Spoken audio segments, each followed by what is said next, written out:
the Delhi Sultan's contribution. And what we had seen was that the Delhi Sultans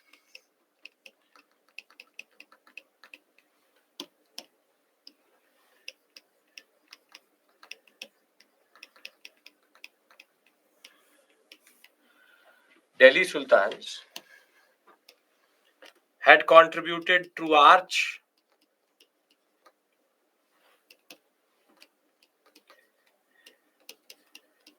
through dome, the concept of arabesque, limestone mortar. Thereafter, we discussed and understood barter, marble dome. You have beam and lintel. Generally, arcuate structures. And if we go by this, there is a lot which has been taken. It is called Indo-Islamic architecture because it is an amalgamation, a mixture of indigenous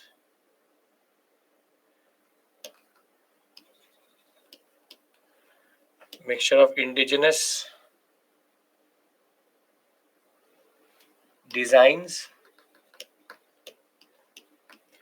and Islamic conceptions. Don't worry, Tina. Okay. Now, I hope these words now have a certain sense to you.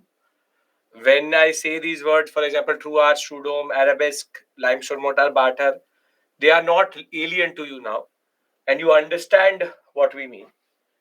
Now, when we talk about the discussion today, some people consider them a part of the Delhi Sultanate, but you know that I deal Lodis and Sayyids separately. Lodis have an important contribution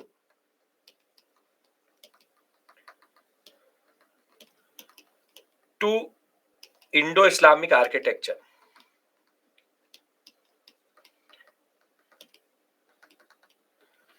So when we talk about Lodis,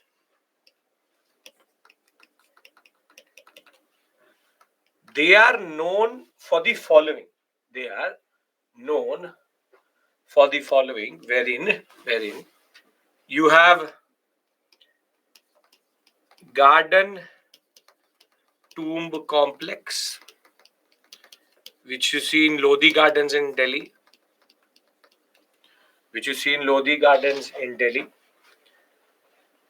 Further, they introduced what is called double dome. Double dome means that if you have a very high ceiling and you speak something in that room, what happens? Or what will happen? If you're in a very, very big room, it has a very high ceiling. What will happen when you speak something? It will echo. So Lodis did not like this fact that there is echoing, or jisko bolte hain goonj. There was echoing. So what they did was that they used to actually make double domes, which is they used to add a smaller dome inside, which used to be the real height. For example, this was 10 meters, but from the outside, this was 20 meters. And the area in between was hollow. This was hollow. This is called double dome. Dome inside a dome. This is to basically negate the issues of very high ceiling, which is in itself a very interesting addition because This shows that they had become so experts in making domes that they were making a dome over a dome. And in that sense, double domes are quite interesting. This negated the issue of too high a ceiling, but Lodis introduced multiple Rajasthani elements which were taken forward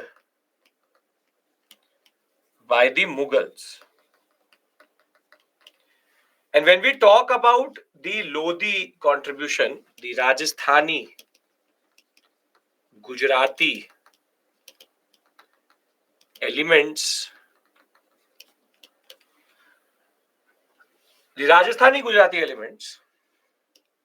what we see, every double dome is same. Yes, if the structure, whatever is the outside dome, the inside dome will also show the same type of structure. They will introduce four very interesting elements. First is called the Rajasthani balcony. Rajasthani balcony. You have seen it for sure in your life once or twice or multiple times. Made in a very iconic fashion. Rajasthani balconies can be open, sometimes can also be something, okay, standard.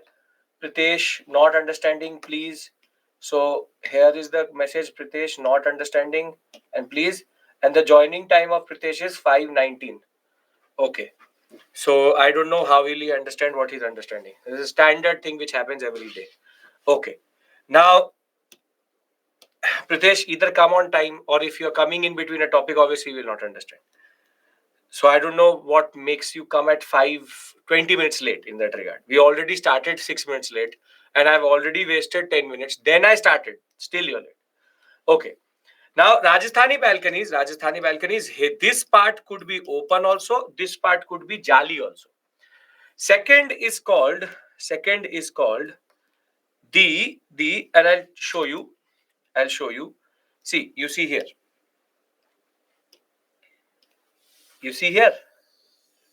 This is called a Rajasthani balcony. Is it clear? Can you make out what I am trying to show you here?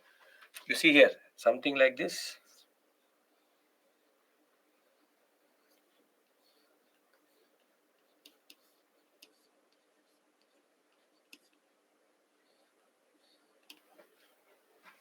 It seems like a window, but it's called a balcony. You want to call it, it seems like a window, but it is actually called a balcony. So you call it a window, but it is not a window. It's basically a balcony. You could walk out into it. This area, you can actually stand here. That way. Okay. This is the first thing. Thereafter, the second thing which he introduced, or they introduced, Lodis, is called the a cave or aves. Now, I don't know if you've been to any of these monuments. On the corner of every building, you will see something like this protruding out.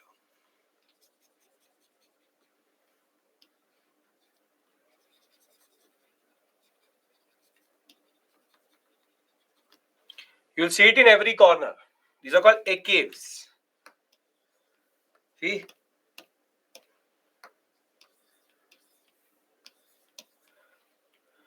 These are actually something which the Rajasthani Gujarati design used to do, and these will later evolve into, it's an aesthetic device. Don't ask why. Why? Because dekhne mein acha lagta hai. That's it. Rather having a plain area, it isn't something which is there which looks good. But a caves or aways actually change also. I'll show you. Over a period of time, if you've been to, for example, the the not the Qutub Minar, but the Taj Mahal, you would have seen something like this.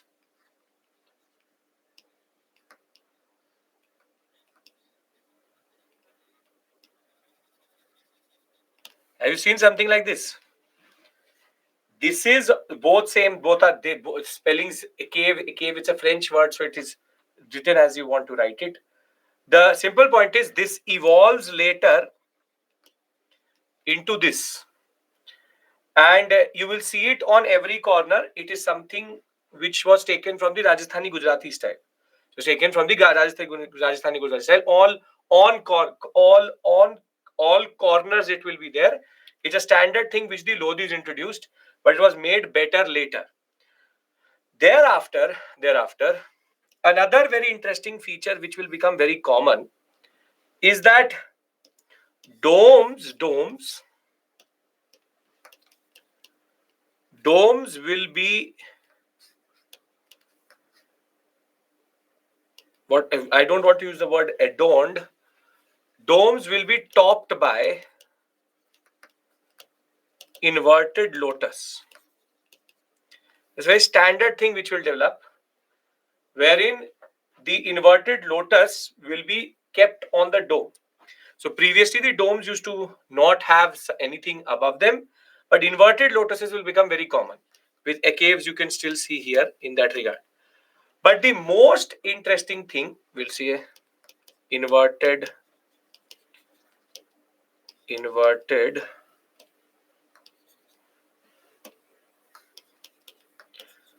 lotus on the dome.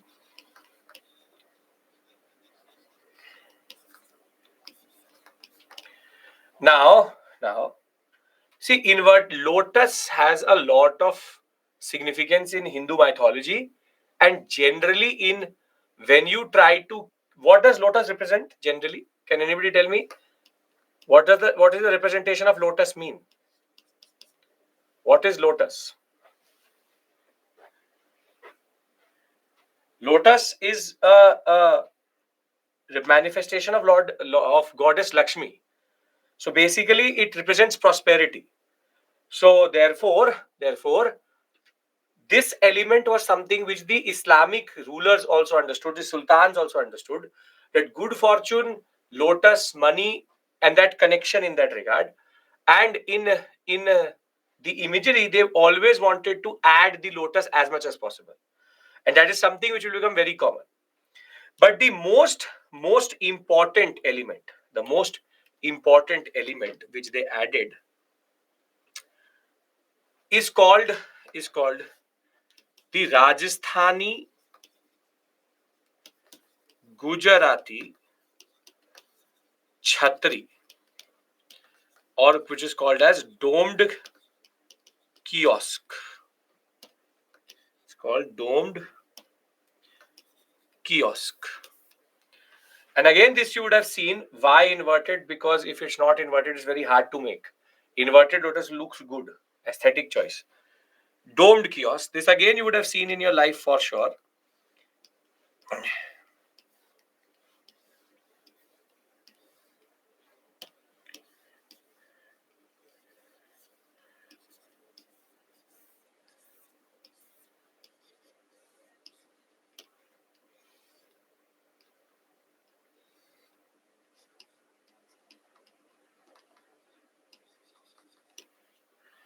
Have you seen something like this?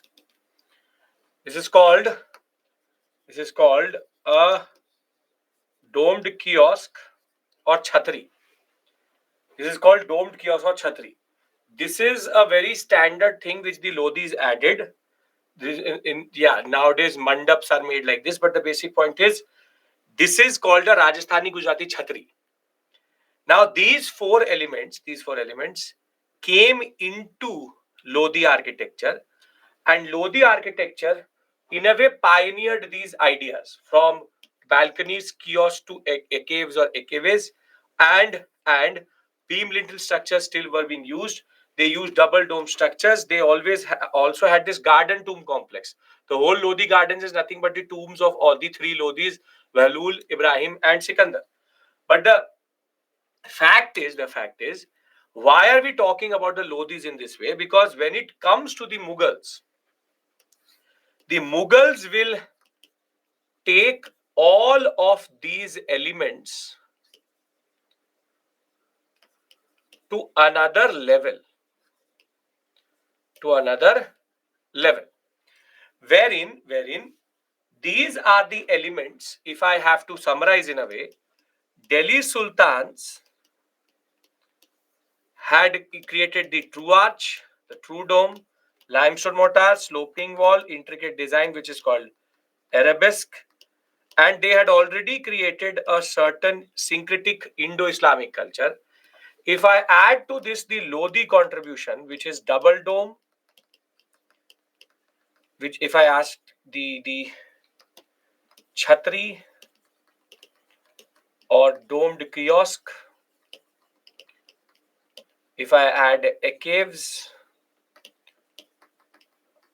if I add the concept of Rajasthani balconies,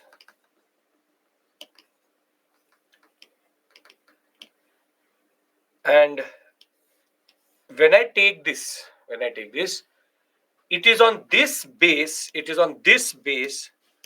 that the Mughals took Indo-Islamic culture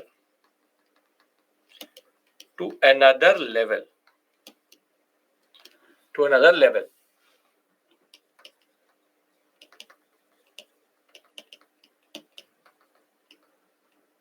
So before I go to Mughal, because that is a longish discussion and an interesting one, do we understand how gradationally elements are getting added, and why do I call these buildings more Indian than actually Islamic? Because if you look at the elements which are getting added, it is more and more Indian elements. It is literally Rajasthani-Gujarati styles going into Indo-Islamic culture. The simple point is, a cave is just a small device, which is, when I say device, means it's a small aesthetic choice. This is an cave. Small protrusion on corners just to aesthetically make it better. The simple point, what I'm trying to argue is that the artisans are Indian, the mistris are Indians, the architects may be Islamic, the designs may be Islamic, but the implementation is properly how during the modern period or previously we've seen borrowed concepts coming through.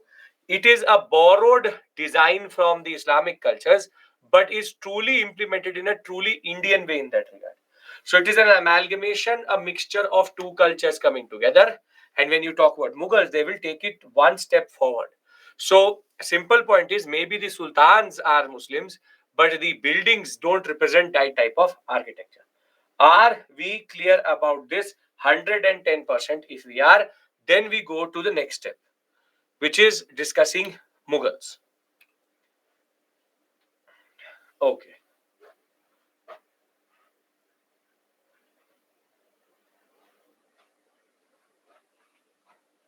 $110%? Okay, perfect. Now, when we talk about Mughals,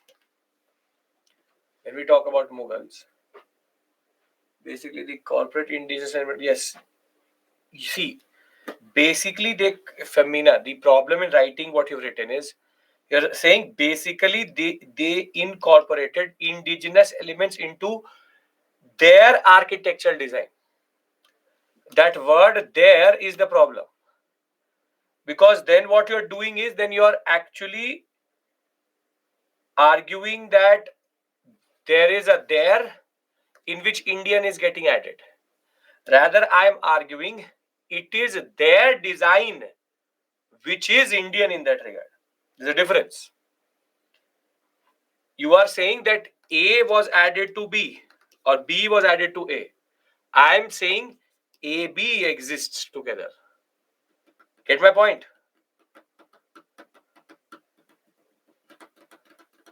Okay.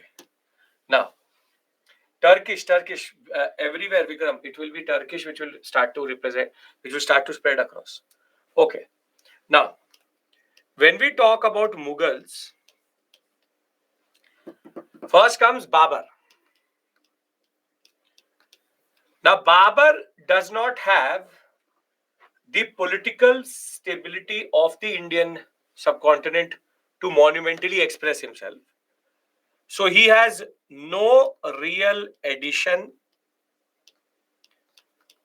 to the Indian architectural landscape.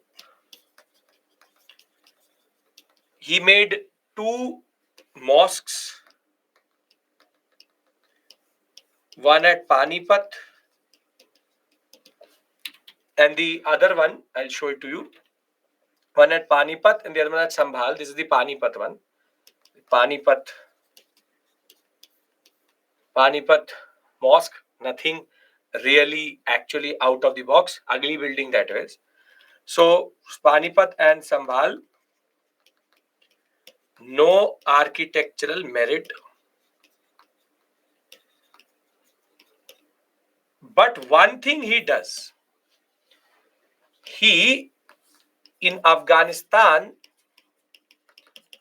while sitting in Kabul as a ruler who had nothing really to do, he introduced a concept which is called Char Bagh concept. It's called Char Bagh concept.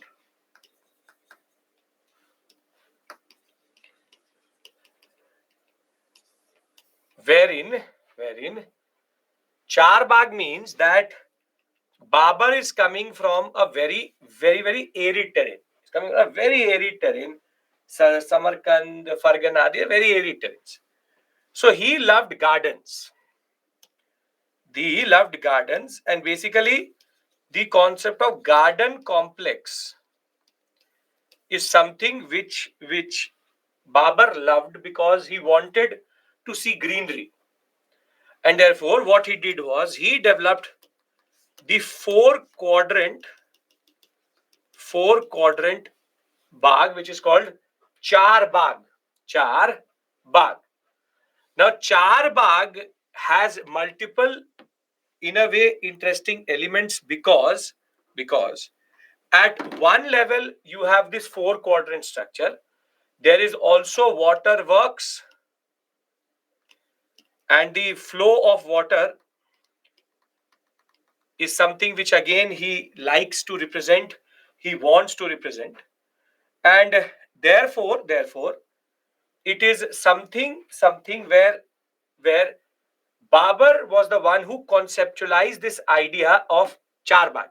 So if you talk about Char Baghs in India, for example, we have one in Lucknow, then one in Kashmir, the concept of Ram Bagh, Char Bagh, the Bagh concept of dividing into 4 quadrants is something which is quite Mughalish.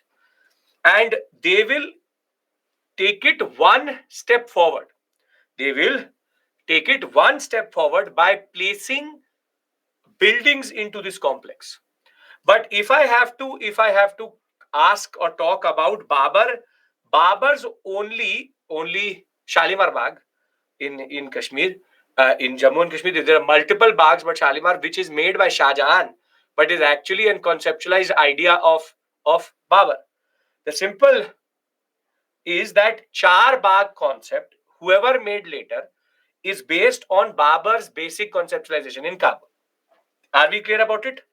Which is what is Babur's contribution? If somebody asks you, what did Babur contribute to the conception? And you will see in the Taj Mahal, all of these elements will culminate. Yes, sir. Okay.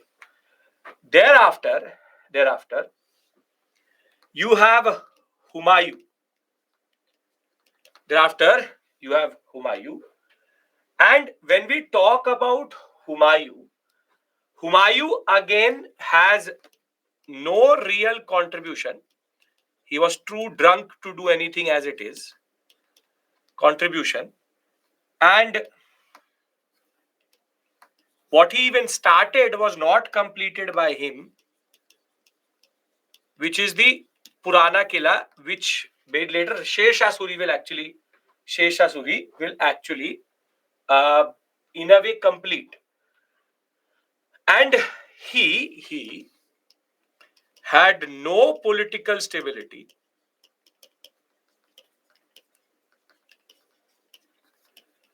or the time to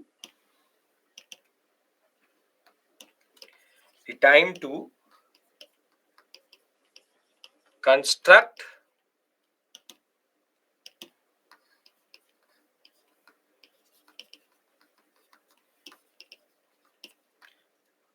the main buildings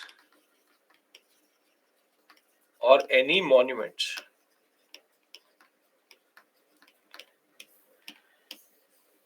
And though we have a monument named after him, it was not him who made it, but his widow.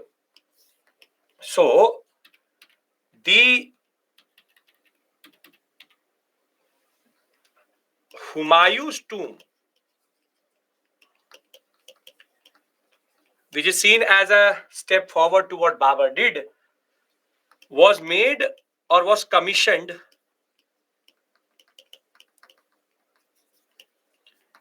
Hamida Bano Begum,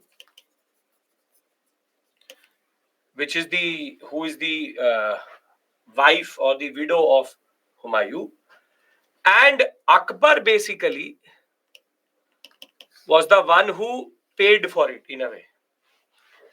Now, why Humayun's tomb? Just to ask you this question, I'm giving you two options. A is that you've seen it. B, you have not seen. How many of you have seen Humayun's tomb if you have in your life ever?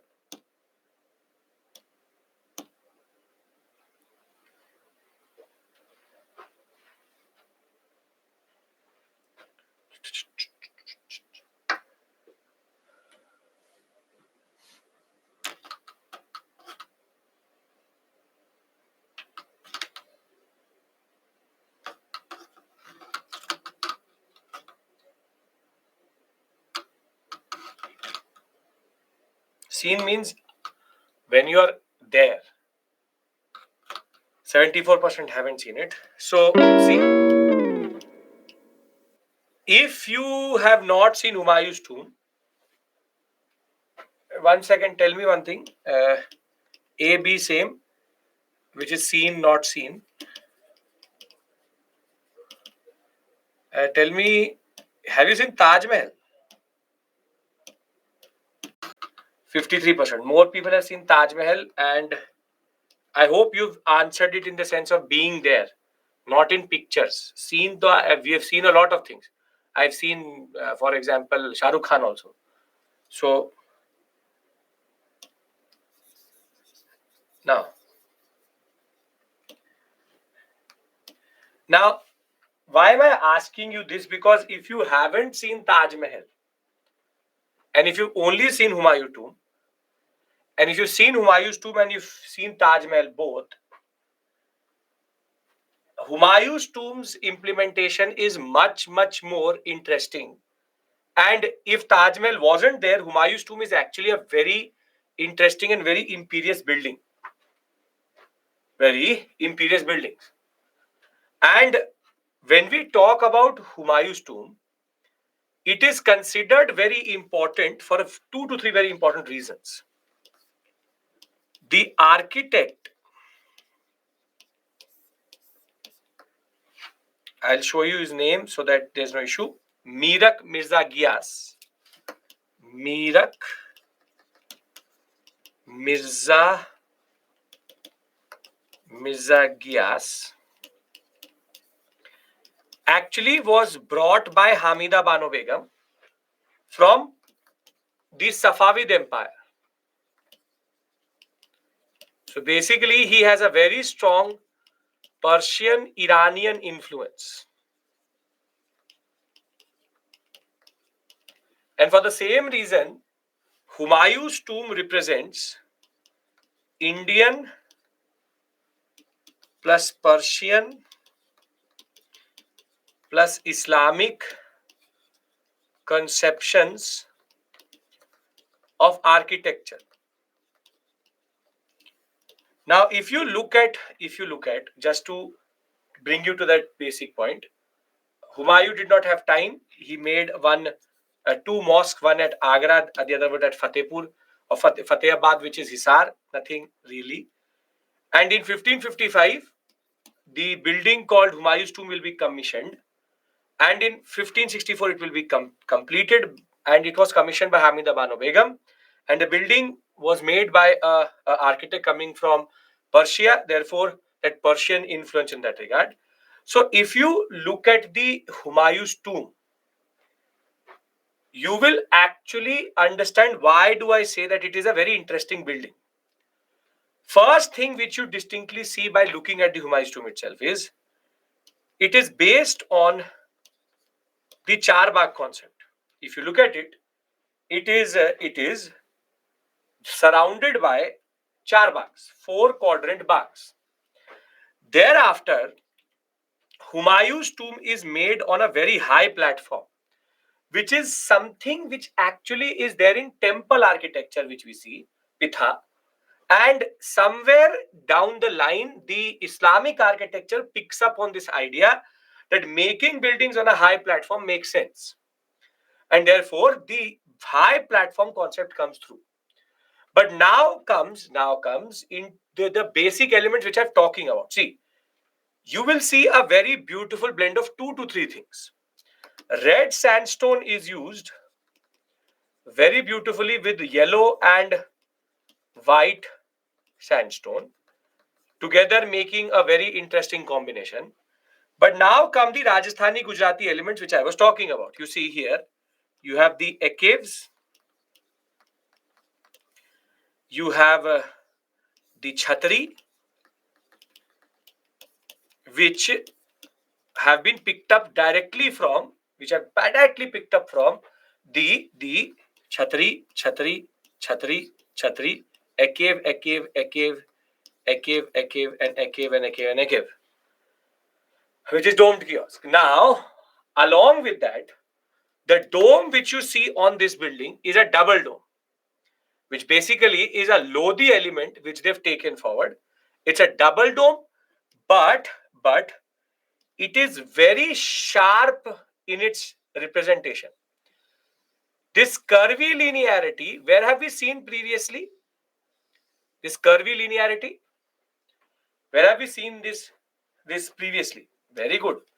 Nagara style Latina has this strong curvy linearity. And in that sense, that element comes through because they used to make flatter domes. They made it very pointy, wherein again that idea of temple architecture comes through. But the most interesting thing is this. What is this? Can anybody tell me? This is a star. What is the star represent? What does the star represent?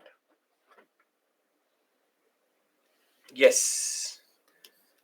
This is called the Star of David. This is a Jewish symbol. And this is where the Persian influence is coming through. Persian influence is coming through. And what we see is a very interesting implementation wherein you have a dual. This is called Star of David plus inverted lotus. See, you don't need to learn everything I'm saying. What I'm trying to show you is something different. I'm trying to show you what Indian architecture really is. Everything which you need to write in the examination is given in the PPT.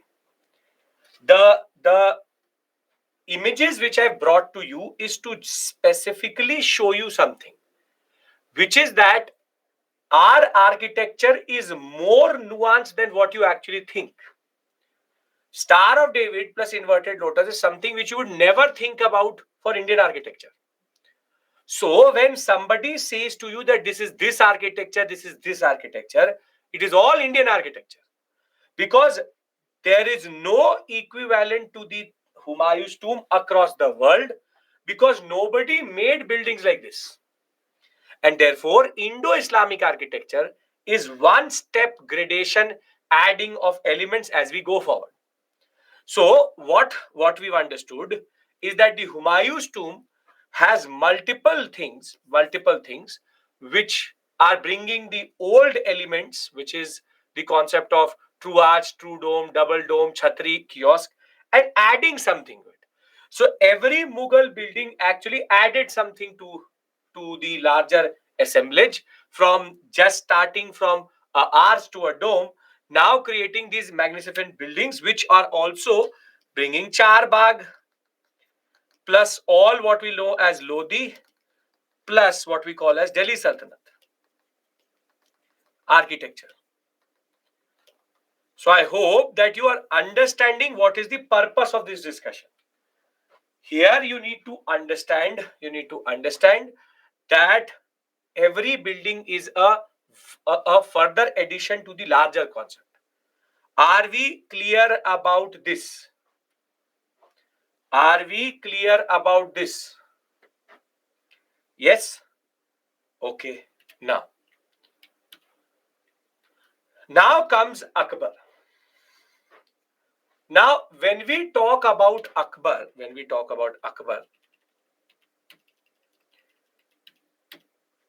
Akbar, and in the end, I'll give you a table, don't worry.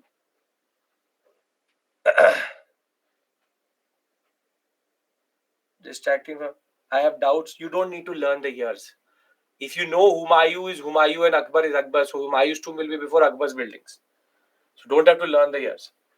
Now, Akbar, Sher Shah separately breaks the basic tone separately. Akbar, he has a very interesting set of things which he introduced. Akbar is a red sandstone person. He uses, this is extensive use. Second is that Akbar buildings represent power. It's about power. The third is Akbar loved the Rajasthani elements, Rajasthani-Gujarati elements, and he was obsessed by the Chhatri. He loved Chhatris. Literally was obsessed by Chhatris. And thereafter, Babur made the Mughal garden. No, British made Mughal gardens. Which you are talking about the Amrit Kalash gardens, whatever. Now, Akbar, whilst being obsessed with Chhatris, also changed designs of the basic Islamic building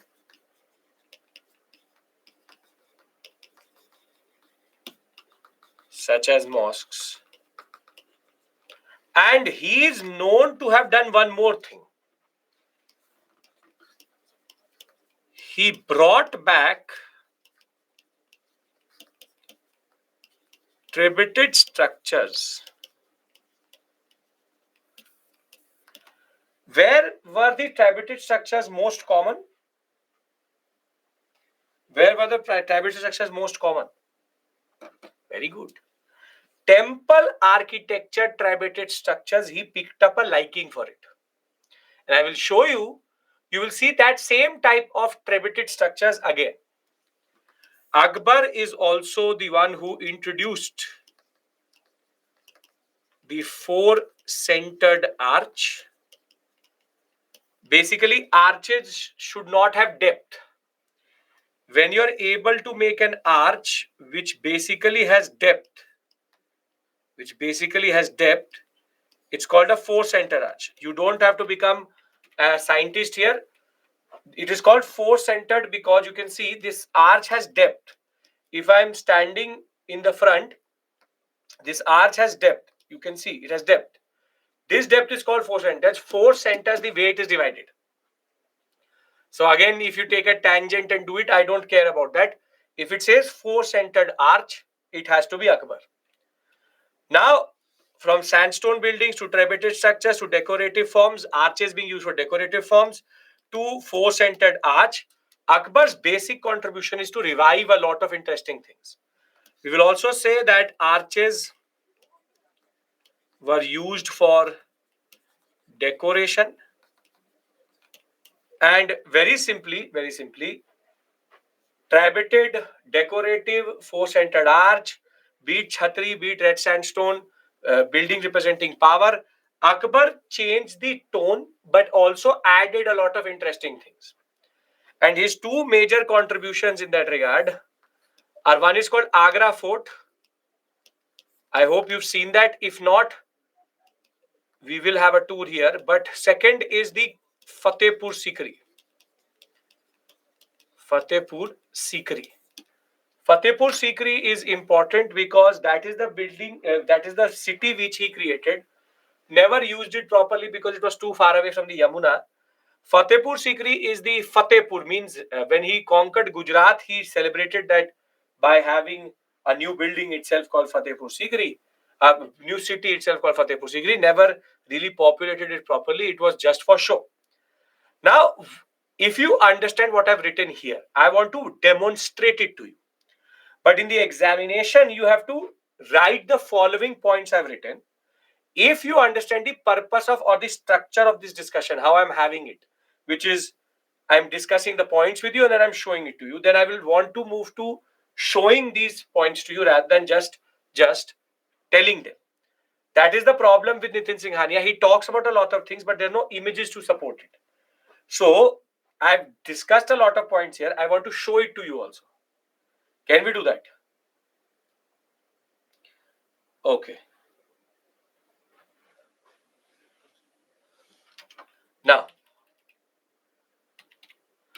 Now the first phase is Gujarat, is the Agra Fort, and unfortunately, this is the Agra Fort. Unfortunately, not a lot of buildings within the Agra Fort are actually Akbar's now. Now you can see the sense which comes out of the Agra Fort. It represents power, but again, inverted lotus does not go amiss with regards to always being at the entrance. But if you look at this gate, this is the real gate. This is the gate which is made in front of it. But when you really have to enter, you have to go through this gate. This is called the Agra Fort Delhi Gate. The gate which every gate is named after the direction it actually represents. So if you exit from this gate and walk straight, you will go to Agra, to Delhi. That's why it's called Delhi Gate. Now, Delhi Gate has all the elements which we see and call as the concept of what we see previously. You can see here. Here, what is this? What are these?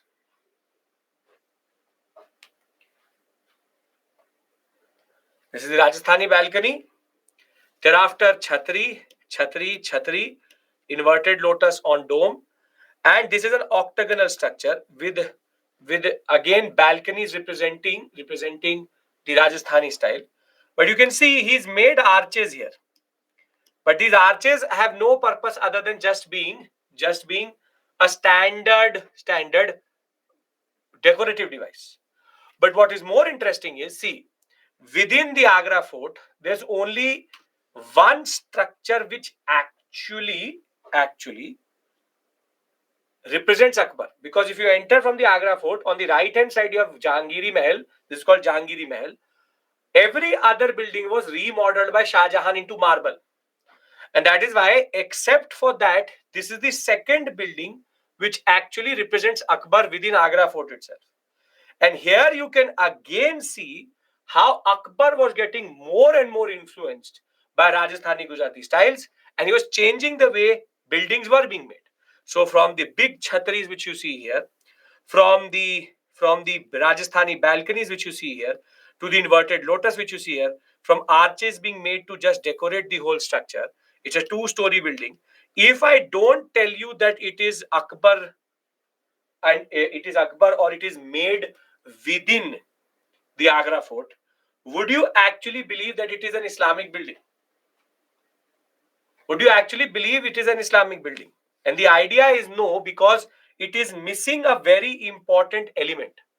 Islamic buildings and mosques mostly have minars, but they don't have minars. They don't have minars, they don't have domes. It is a proper structure made in a way so as to represent a amalgamation of the Indo-Islamic culture with more Rajasthani and Gujarati elements.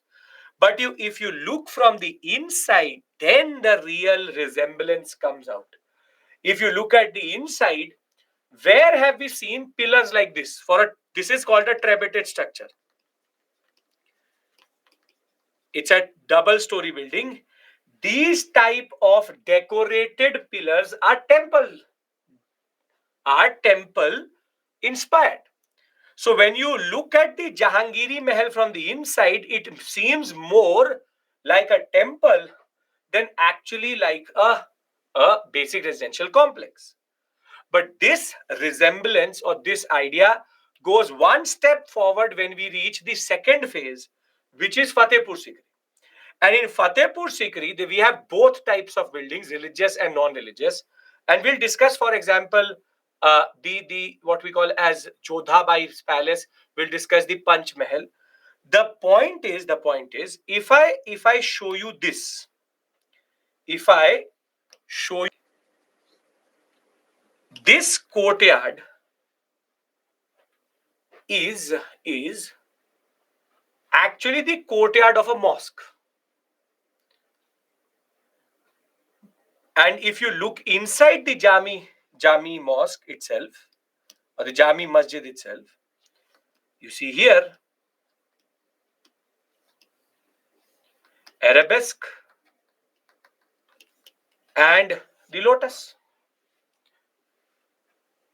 Now, mosques are not made like this. Further, the original design of mosques have also been changed. A mosque, a masjid will always have a minar. Akbar said to the architect, मीनार नहीं, line से छतरी लगा दो. You see, छतरी छतरी छतरी छतरी छतरी छतरी छतरी छतरी छतरी छतरी छतरी छतरी छतरी छतरी, बोला जिधर देखो उधर छतरी दिखना चाहिए. So if you look at it, the Jami mosque doesn't even look like a mosque. Doesn't even look like a mosque. And I hope now you realize why the ulemas would hate Akbar quite a lot. And why they would call Akbar more Hindu than actually Islamic. Because if you look at his buildings, he literally said, I don't care if the mosque should look like this. I want this mosque. He is putting Hinduistic elements inside a mosque. And nobody can challenge him because he's Akbar. You say something, you will be most probably buried alive in one of these panels somewhere. The simple point is that Akbar had the guts and the vision to create his own designs. That is why if you go to the Buland Darwaza, again, overload. छतरी छतरी छतरी छतरी छतरी, छोटा छतरी भी लगा दो. छतरी छतरी छतरी छतरी छतरी छतरी छतरी छतरी छतरी छतरी, again छतरी छतरी. He said big छतरी, small छतरी doesn't matter. I only want छतरी. The difference between mosque design, Jahangiri Mahal mosque is only chhatri. No, it's just the implementation. Mosques are not made by open courtyards like this. If they are made like this, it's a very Mughalish thing. To have very big open courtyards with chhatri design. See, understand this point. It does not sit well with a lot of people today that Islamic building cannot look like an Islamic building. These buildings are not Islamic. These buildings are Indian. They represent India, which is unity in diversity. They represent that amalgamation. The fact is, from using the inverted lotus to Buland Darwaza having a certain idea. This is a cave. A cave. And if you look the inside, the chhatri overloading again goes forward. Again chhatri. Everywhere you see is chhatri. This is the beauty of. But why? Because he liked it. He liked it. He said, it looked good. It looked good. What I'm trying to argue to you is a very simple, straightforward point. Akbar was the one who made the Rajasthani-Gujarati elements more pronounced.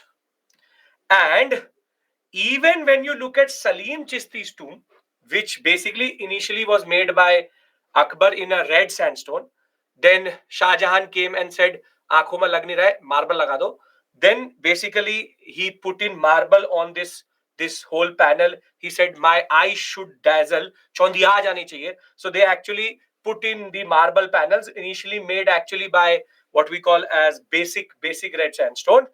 But when he made it with marble, again this type of designing, and if you go a little bit further closer, this is called a jali, and this is actually a Rajasthani jali. Actually, a Rajasthani jali. So very simply, when they made even Islamic buildings, Salim Chisti's tomb, it now looks more like a temple.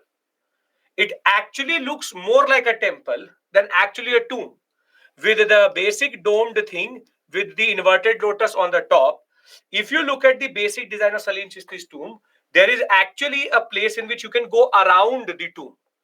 Again, something which is not used in tombs itself. Where is Salim Chisti's tomb? This is again all Fatehpur Sikri. And if I move a step further, we get two buildings, which is one is called Panch Mahal and the other one is called Jodhabai's Palace. Now, if you look at Jodhabai's Palace, ignore the guide making a fool out of these foreigners. If you look at this building, it again turns out to be properly Rajasthani-Gujarati balcony, chhatari, and what is this? Can you see this? What is this?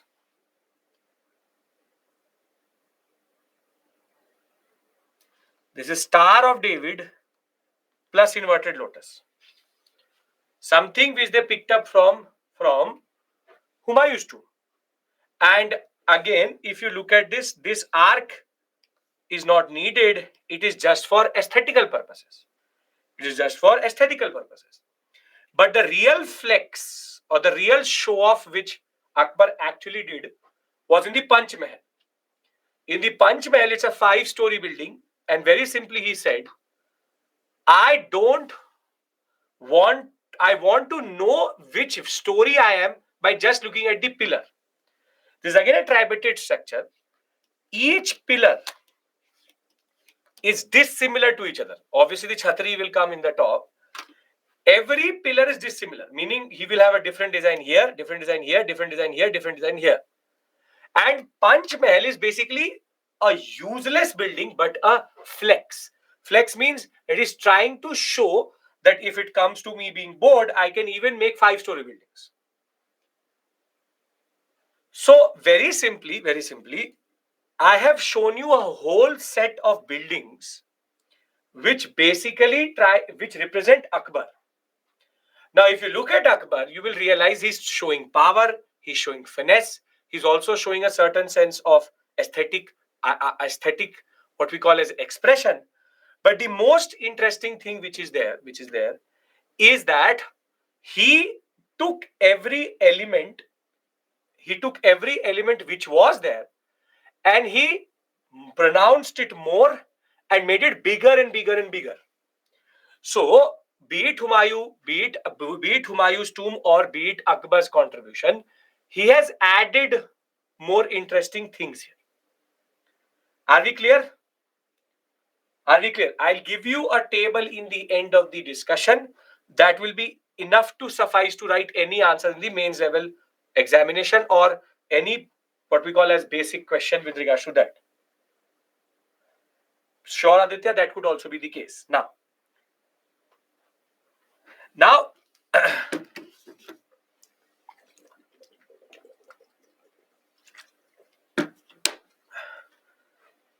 the second,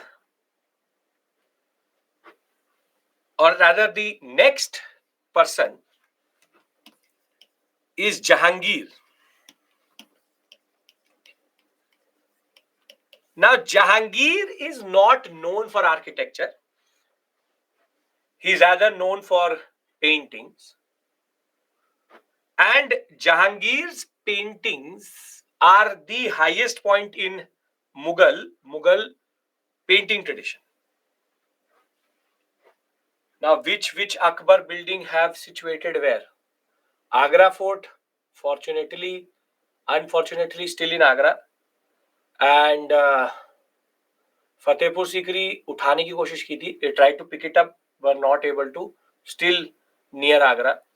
And where they were, they are still there. What I'm trying to argue. Agra Fort is still in Agra. There's a Allahabad Fort also made by him. Lahore Fort also made by him. And you have the Fatehpur Sikri city and other smaller buildings here and there. Now, Sir Salim Chishti, where it is? Inside Fatehpur Sikri.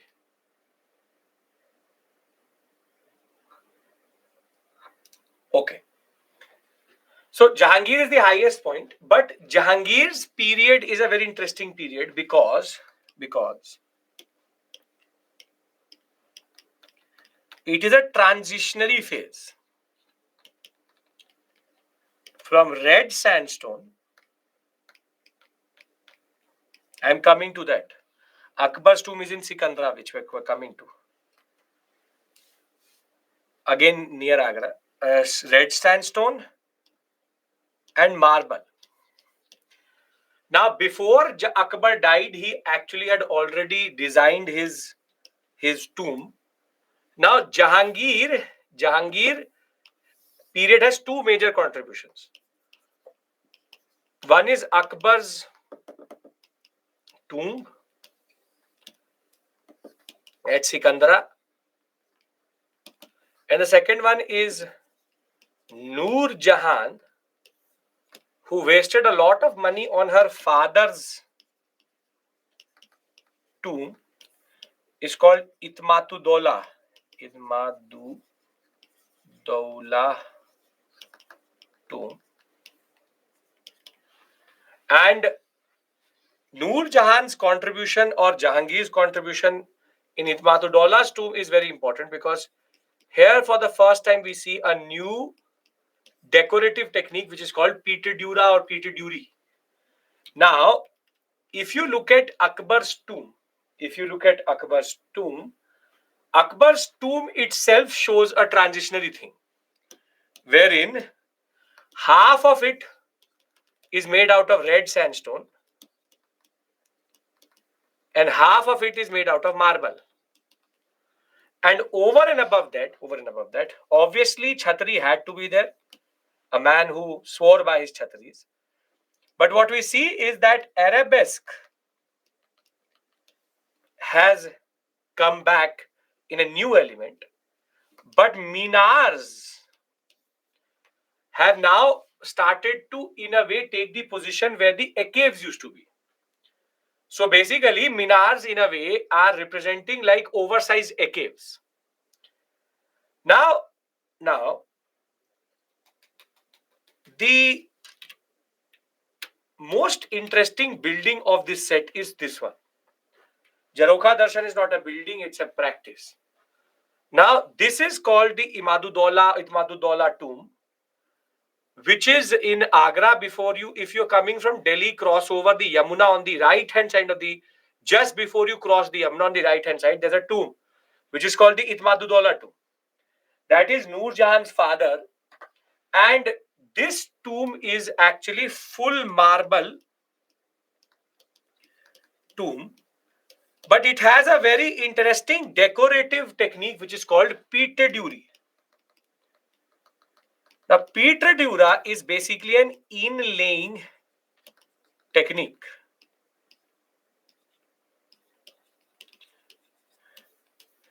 Is an inlaying technique. What do you mean by inlaying technique? Basically, now you see, if this was this is marble comes in slabs. I hope you understand that. Do you understand that marble comes in slabs? This is one slab of marble, right? The marble is very flat, plain, very beautiful.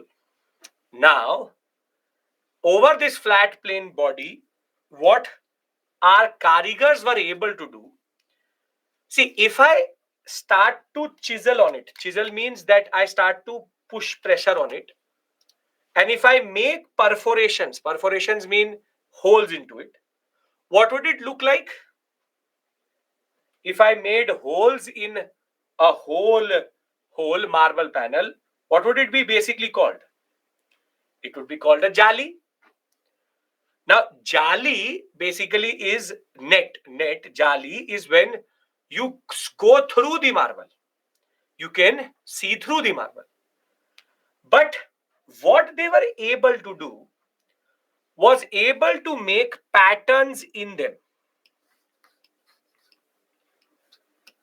They had made it in such a way that it did not become translucent or transparent, but in each of these panels you could put stones to make patterns.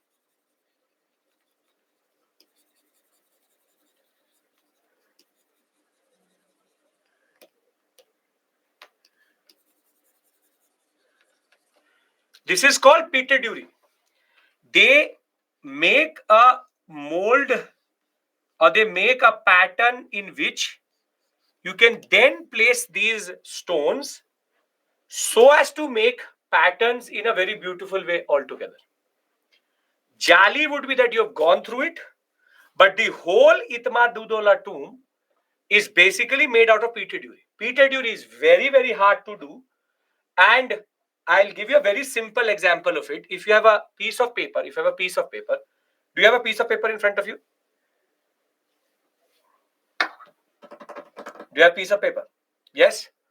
Now take a pen and poke a hole into it. Hold it like this, hold it in a way that the pen goes through it. Can you make the pen go through it? Yes. That is how a jali is made. That you took a marble piece and poked a hole through it without destroying the marble. Now imagine, now you broke paper. You tore the paper. Most of you would have tore the paper because you would not have created enough pressure. Now imagine that they were able to make grooves in that paper so that you could put small pieces of stones inside it. Grooves. If you take that paper and start to make a groove means indentation in which you can put one small stone, that is basically Pietra Dura. What I'm trying to prove to you is the difficultness of something like this. It's very, very difficult to do. And this is the level of architecture which we had reached. We understand this? Pietra Dura, Noor Jahan and Jahangir's contribution, transitionary phase, and it is very time consuming. Transitionary phase and a new type of Pietra Dura, a new type of decorative technique called Pietra Dura. Now comes our overspender, our bankrupter, The reason why the British were able to do what they were able to do, why Aurangzeb hated him generally.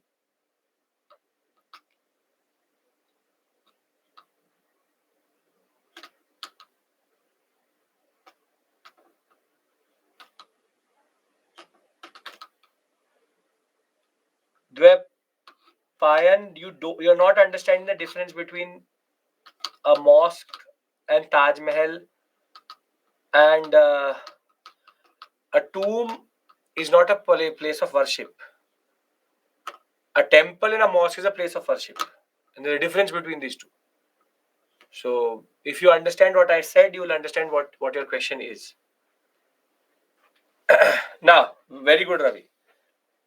Now, Shah Jahan, if you have a lot of money and you want to waste money, give it to Shah Jahan. He will waste money very efficiently. Now, very simply, Shah Jahan did two things. He hated Agra, but he also loved Agra because he made the memorial of his wife in Agra, which is the Taj Mahal. But at the same point of time, he did not like Agra's temperature and basic demeanor. So he brought back. He's the one who brought back the what we call as capital from Agra to Delhi. And when he came back to Delhi, he did two things. He made the Jama Masjid and the Red Fort, which is Shahjahanabad, which is called Red Fort today, Lal Killa. And Lal Killa and the Taj Mahal both represent, in that regard, two high points of the Mughal architecture.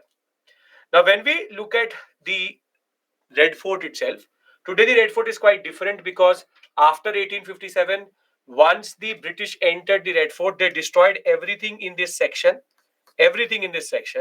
and only what today exists is this part, which is Meena Bazar, and you have Diwane Am, Diwane Khas, Rang Mahal, and Moti Masjid, which is left. Other than that, nothing is left in this whole sector. British created these ugly barracks in that regard. The simple point is, Red Fort, you had close to 53 different buildings, but only 4 survive. Jami and Jama are different. Jami Masjid is in Agra, Jama Masjid is in Delhi. Now, when you look at the Red Fort, what you actually see today is not the real gate of Red Fort. This part,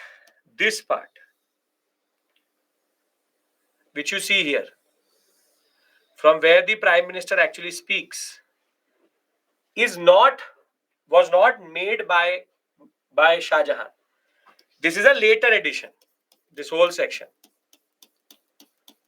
This is a later edition. The real gate is actually here. This one. This is called the Lahori gate. This is called the Lahori gate. This is the Meena Bazar. Meena Bazar is known to have a roof which is actually made out of arches, 4-centered arches. But if you look at the Red Fort's main gate, you will automatically realize a cave's looking more or less like a minar. Red sandstone plus marble inverted dome. Then you have the kiosk itself, octagonal structures, which is quite common. This has now been closed, but this was actually a balcony here, which was what was called Rajasthani-Gujarati balcony. And the most important aspect which you need to again realize is that if you go inside, we see these 4 buildings. This is the Diwane. This is not Diwane Am. This is Diwane Khas, Rang Mahal, Jami Masjid, and you have one more building which is called the Diwane Am, which is in front of it. Now, within the Agra fort, Shah Jahan, I told you, did not leave anything left. But what he did was he remodeled the Jami Masjid of Agra, which is inside the Agra fort. And what he did was that he again challenged the notions of how a mosque is made by adding full marble chhatris and what we call as an arcaded, trabeted, what we call as congregation hall, which you see here. It's a whole trabeted, what we call as arcaded, which is multiple pillars are there, what we see in temples. But what is the most iconic element which can tell you a building has been made by Shah Jahan is called the nine cusped arch with the lotus. 1, 2, 3, 4, 5, 6, 7, 8, 9. Cusp means foliations. You take an arch, and then take out 9 cusps from it, and you get a Shah Jahan arch. This is called the Shah Jahan arch. You will see it everywhere. You will see the standard chhatri itself. You can see it in the Red Fort also. The Shah Jahan arches are there. So if you ever go to a building and you see these 9 cusped arches, it is the Shah Jahan arch which has been used.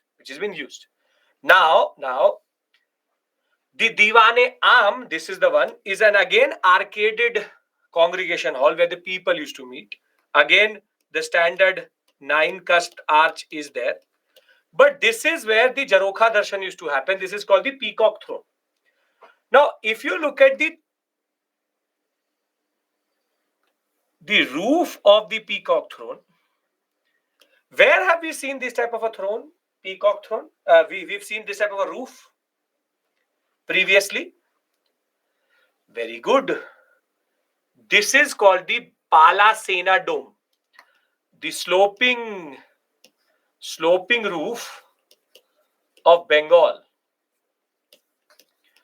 Pala Sena Dome, Pala Sena roof. Now, do you understand why I say that it is an amalgamation? It is an amalgamation because when Shah Jahan went to the Bengal sector, he loved this roof and he said that I want it in my main throne in that regard. The whole concept of Jarokha Darshan, the way it happens is also quite Rajasthani in that sense that he's sitting here, he used to sit here, he used to listen to everybody who is in front of him. But the fact is, Shah Jahan in a way was moving one step closer to creating his masterpiece, which is called the Taj Mahal. Now, why do I say that the Taj Mahal is the Taj Mahal? Why is it called a wonder of the world? Why is it called the culmination point of everything which is Mughal? And the reason for that is, it has all the elements we've seen till this point.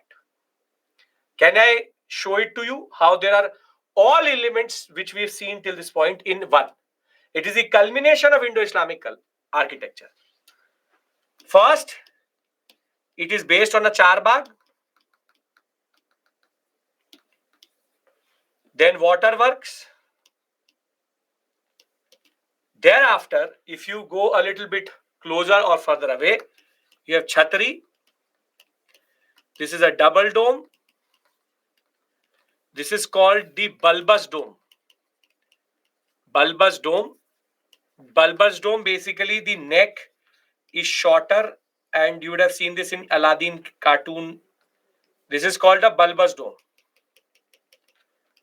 with the inverted lotus. Then you have the caves. You can see here caves. You have arabesque. And if I go a little bit more closer, I have arabesque plus Peter Dury plus a cave. It is on a platform. It is based on an octagonal design. And in that regard, very similar to the what we call as the Humayun's tomb. And the minars are back. But these minars are actually in themselves an architectural marvel in that regard. Can I tell you why is it that we believe that it is very, very hard to do what they did in this? See, that is not the Urdu script, that is the Arabic script. Now, the Taj Mahal is made in such a way, and four-centered arch is also there. Yes, this is the four-centered arch. Now, why am I saying that it is an architectural marvel? Because if you have ever been to Taj Mahal, when you enter the entry gate, the minars of the Taj Mahal are made in such a way that if you look it from the entry gate itself, you will only see two minars. Basically, if you look at this building from any side, this side, this side, this side, or this side, you'll only see two minars if you are at a very standard distance. And the reason is because it is an optical illusion. The minars have been made so centimeter to centimeter accurate that they superimpose each other. Though there are two minars, they are exactly aligned to each other. That is why it is believed that the geometry of Taj Mahal in itself was already an architectural marvel. So when we talk about Shah Jahan and Jahangir, there are certain elements we talk about in that regard about both of them. You have foliated curves, you have a very standard marble arcaded panels itself, bulbous dome, inlaying pattern, Peter Dury. But Shah Jahan took it to a point which was never known previously, and the Taj Mahal, in a way, culminates all the standard things which are there, from octagonal pavilion to high marble platform to west structure having a mosque to being a square building but with 8 different sides itself, beautiful bulbous dome, to the ideas of the minars, to calligraphy, to the makaran, the very Jodhpuri makaran marble panels which came, which are the most lustrous in that regard. The fact is, Taj Mahal brings everything together. I hope now you understand why Taj Mahal is considered Taj Mahal. Do you understand this? It has Rajasthani balcony also inwards, not outwards but inwards. Inside it you will see it. Now, last thing we will discuss is Aurangzeb. Now, Aurangzeb, क्या ही बोल सकते हैं? He basically, can we go inside Taj Mahal? Yes. He basically decommissioned all the architects who went to the Rajputs, but he did two things for sure. He really wanted to copy his father. One is the Badshahi Mosque, which is the copy of the Jama Masjid, which he was still able to make. But the last major building made by Aurangzeb was again for his wife in Aurangabad. If a wife says something, you have to do it. And this is called the Bibi Ka Makabra. Bibi Ka Makabra. उसको ताज बोला, इसको मकबरा बोल दिया, but बीबी का मकबरा. And this is a copy of the Taj Mahal. But the problem was, neither did Aurangzeb have the money, nor the expertise, nor the people to make it. So the first problem with Bibi Ka Makabra is it looks not like in marble, because the marble from Makran has already gone through. He used the cheap marble which was available in this area. So it basically looks like a chuna building. Chuna maar diya, limestone building. First. Second, this whole building is actually a little bit crooked. Teda hai. That it is not like this, it is like this. This is forward, this is backward. So this whole building is actually based on cost cutting. So the geometry is wrong, the implementation is wrong, and simply the money was not there. So the way it was made is also quite wrong. The last copy of Taj Mahal was the Safdarjung tomb, made by Safdarjung, the ruler of Awadh. But he again was not able to copy. In that regard, people have tried to copy the Taj Mahal, never really succeeded. And with this, we finish medieval architecture. And these are, for your reference, I've given you these two basic slides in which all the arches and all the domes which were used in India are actually shown to you. And therefore, we will now come back. I'll give you a summary, and thereafter the summary table, I will then talk about modern architecture, finish architecture, and start painting. Acceptable?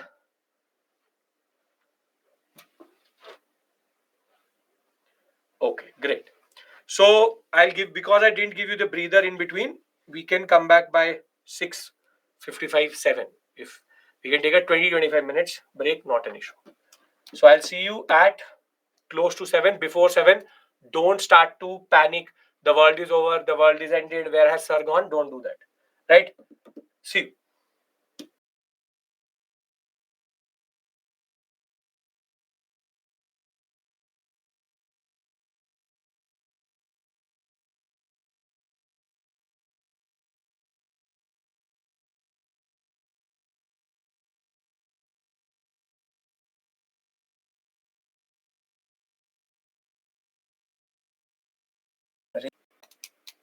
Tanmay, it would take one answer is good. Okay.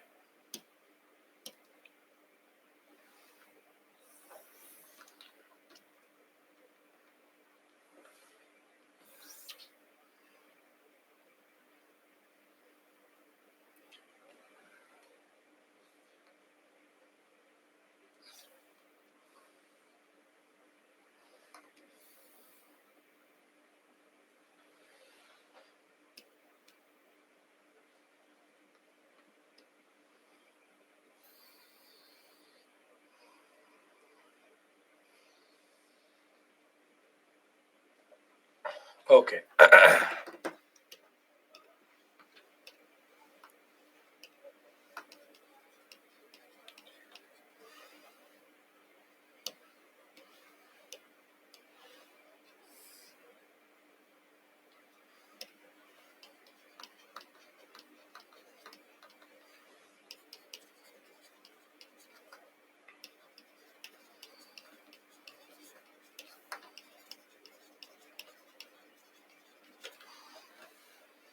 Aurangzeb.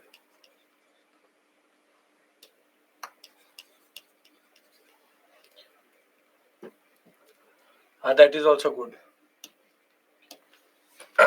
XY good enough. Okay.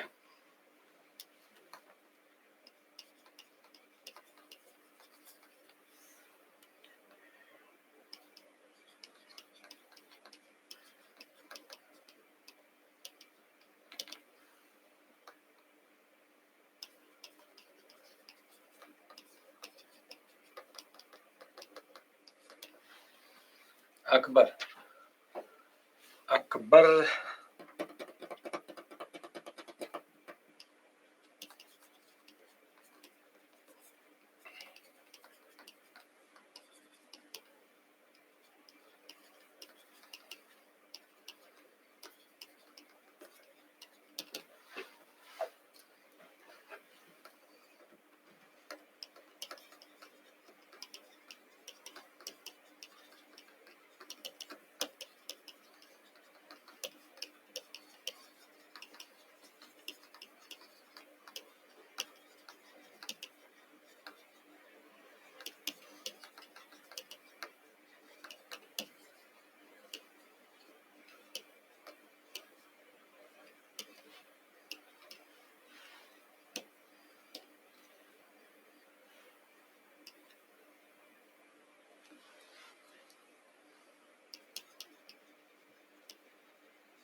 Jahangir.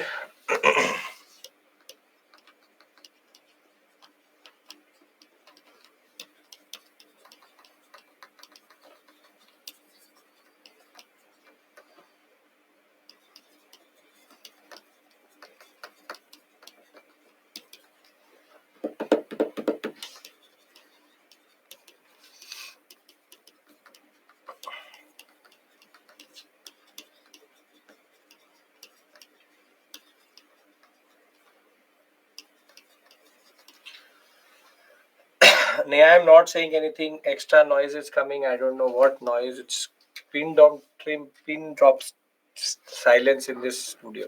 Okay, Jahangir. Shah Jahan.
Karthik, you can watch it again, no issues.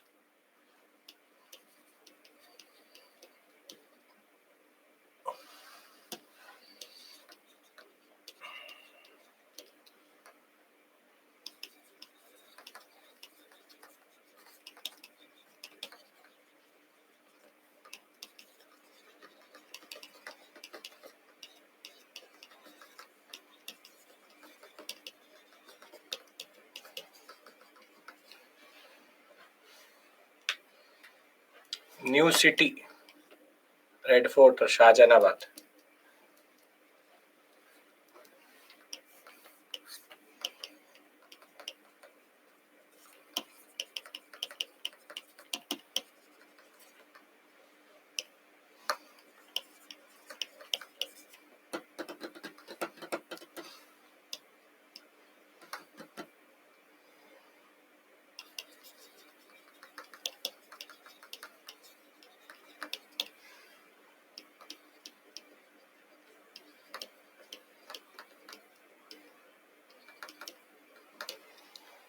Done.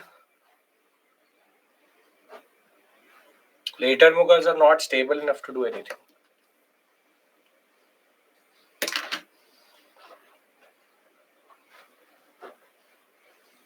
Done. Humayun's tomb made by Hamidabana Begum under Akbar's reign. Under Akbar's reign.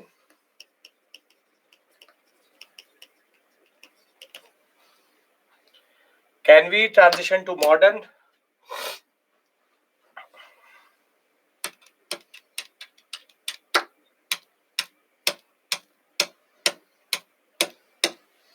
Okay. Now, when we talk about modern architecture, there are three things which we have to discuss. Two very small. One is Portuguese and French. And thereafter, British. In British, we have two types. One is called Indo-Gothic. Then it's called Indo-Saracenic.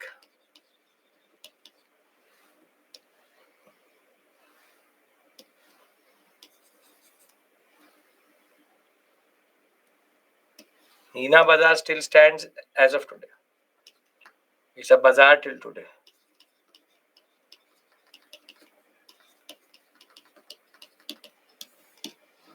Now, first, let's discuss Portuguese. Now, when we talk about Portuguese influence, which is there in the Casta de Aguada in Mumbai and most of the buildings which we see in Goa, there are two general contributions to Indian architecture are two things. One, the term is called patio houses, and the second one is called Baroque style. This is a basic patio house.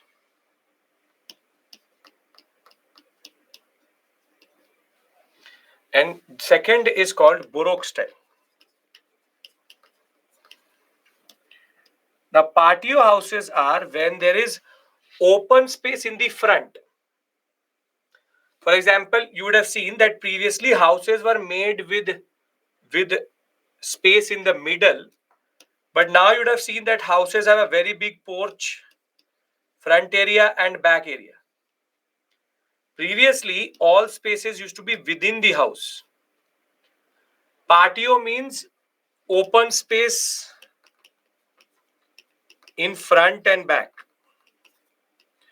Now very common that ways.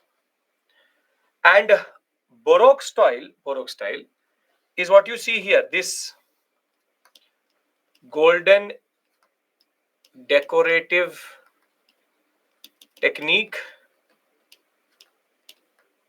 on walls. This is very common in Victorian, in England, for example, in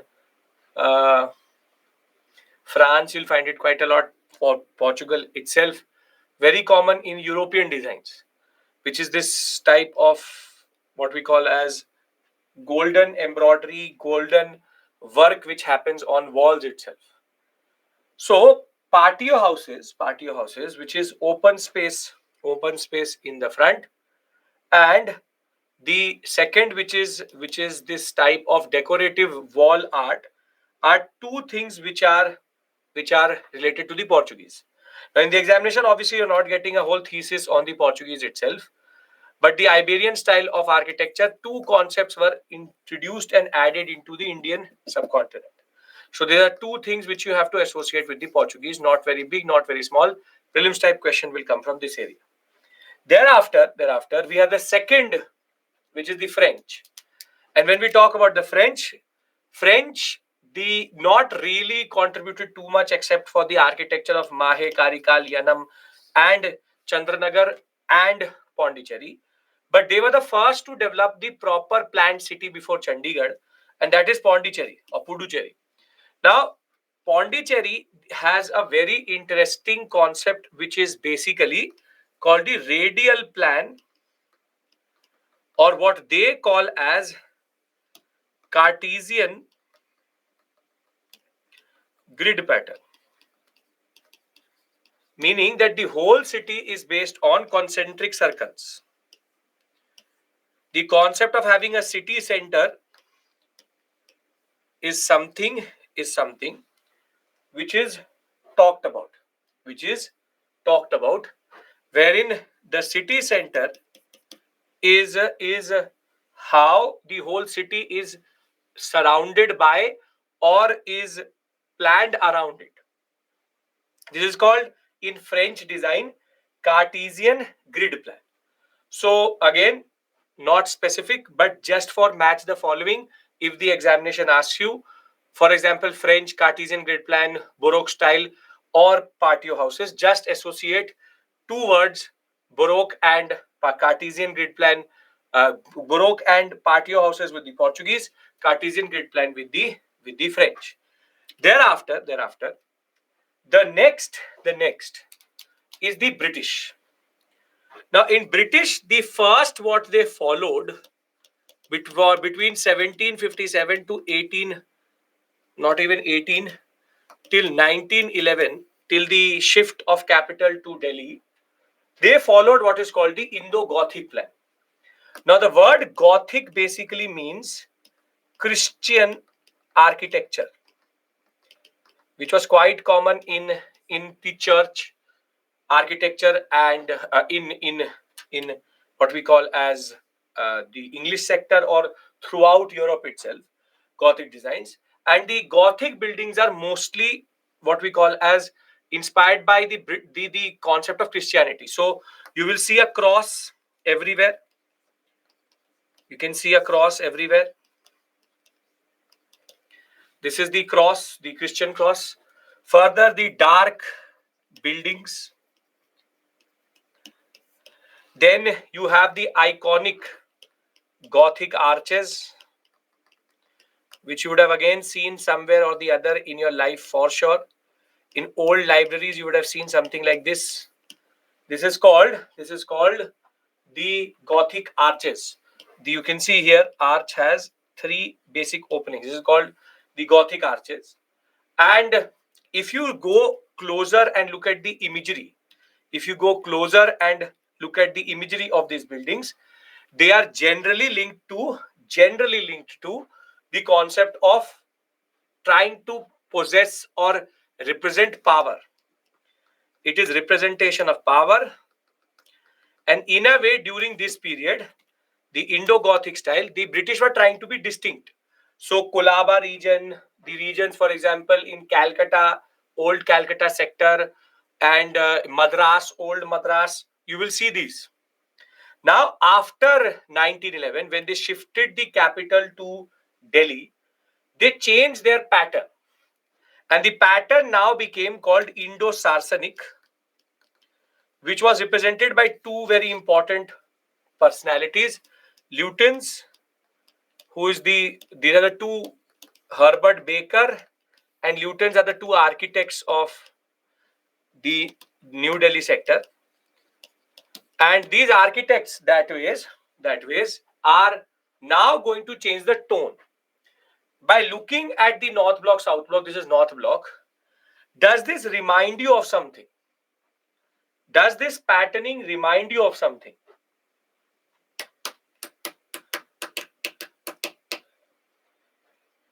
This is their attempt to argue that they were nothing but the Mughals.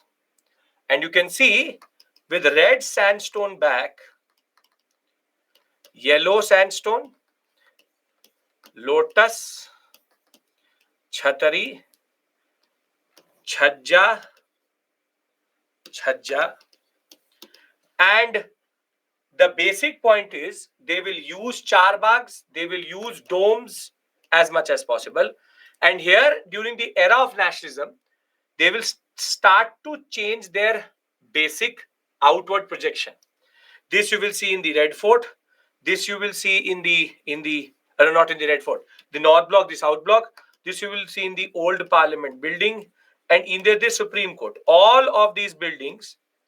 This is a tribated circular structure based on Chaucer Yogini temple cult itself. This is a structure again. You have Chhatri, you have the dome, you have the standard tribated structures in that regard.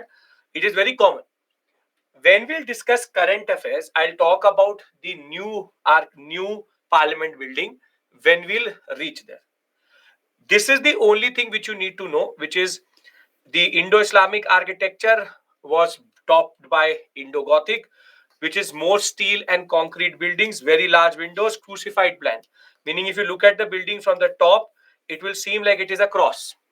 On thereafter, Indo-Saracenic will be used, wherein they will start to bring in a lot of different elements of Indian architecture and try to make more hybrid buildings in that regard. Other than that, who made who make the old parliament?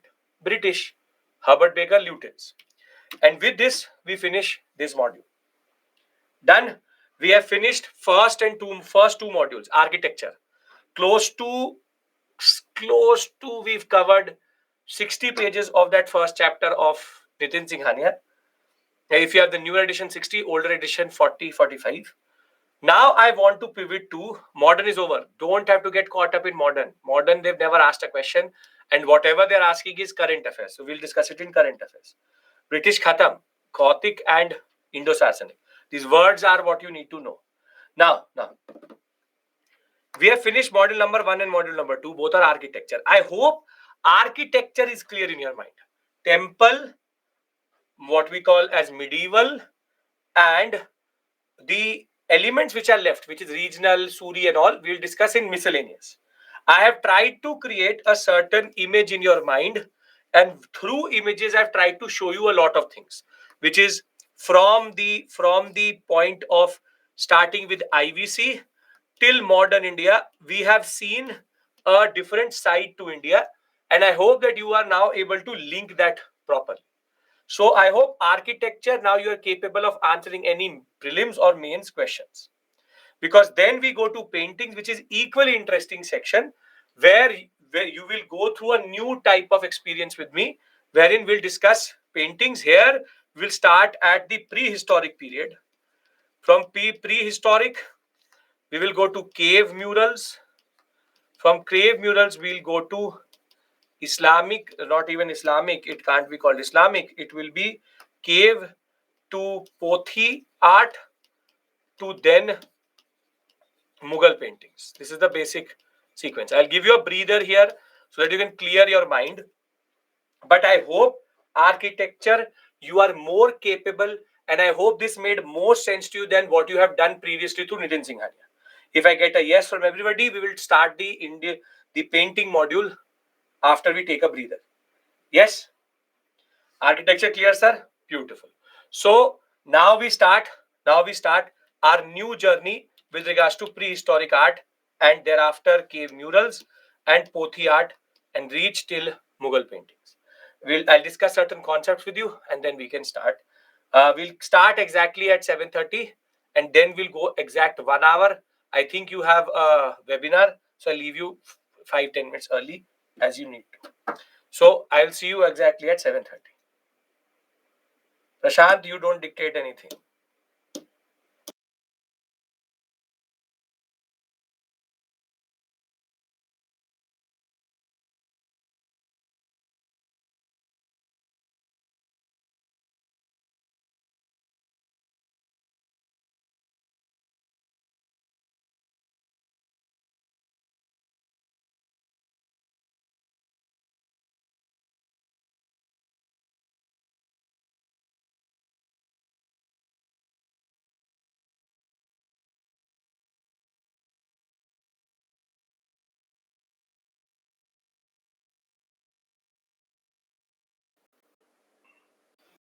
You don't want bricks, that may be your choice. So that may be your choice. Close to don't give us a break. What do you expect to consolidate? What do you expect me to do? That I should listen to 5 or should? And sorry, from the that get itself is start. We have means Paleolithic, Mesolithic, Neolithic, and Chalcolithic. Now across the world, we have prehistoric art from different periods. But from the lower Paleolithic itself, we start to get it. But for the Indian subcontinent, we believe that from the upper Paleolithic period, we start to get art and paintings. And prehistoric art has a very specific terminology or a term related to it, which is called petroglyphs. They're called petroglyphs. Glyphs mean to paint. Petro means to be on rock.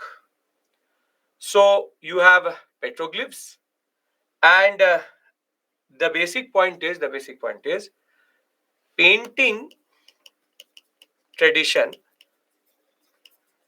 is something which is hardwired to us. What do you mean by hardwired? That you could be a very good painter, you could be a very bad painter, but everybody knows how to make something. It is like somehow when we are born, at the earliest age itself, if you give a child a pen or a brush, even 5 months old, 10 months old, even 1 year old, a child, he would always know how to hold a pen. He would either hold it like this or hold it like this, but they know how somehow to hold a pen. This means that we are genetically wired to paint. And petroglyphs is the technical terms for prehistoric art, prehistoric paintings in that regard, which is called cave paintings. Cave paintings are called petroglyphs. Now, this hard wiring of your brain to understand how to make things comes from the fact that our earliest ancestors, the earliest men and women, were doing something which most of us can't do today. Petroglyphs means look, open your eyes and look at the screen. What does it say? Cave paintings, petroglyphs. So what does it mean? Cave paintings. Again, not sure. What are you doing? So the SME, what you pushed is the is these is geoglyphs. It's called geoglyphs. So you remove that carving part. You can change that. That's called a geoglyph. Geoglyph is a bigger term, and petroglyph is a smaller term than that. That is the issue with the Google. Okay. So cave paintings, which is when you do a certain art on the surface of the rock, then it is called cave painting. When you push into it and start to do engravings on it, it is called geoglyph, which is basically carving into the rock itself. We'll discuss geoglyphs also later. But petroglyphs is a word which is used for more or less cave paintings. Multiple times UPSC uses this word, that what is the speciality of petroglyphs in India. Now, when I said petroglyphs or cave paintings, I'm talking about a certain tradition. Of painting which existed from Upper Paleolithic. Now, I don't think there is anybody here, and I hope that there is no one here, who needs to be explained what is paintings. I hope. You understand what is a painting, right?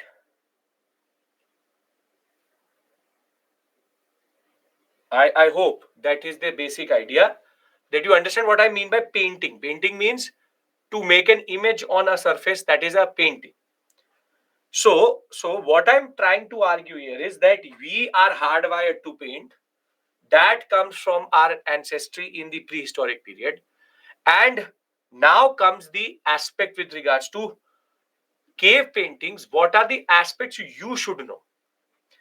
When we talk about cave paintings, there are 3 to 4 things which you need to understand. One is effort. Second is value. Third is techniques. Fourth is characteristics. Fifth is thematic. And seventh is the representation of daily life.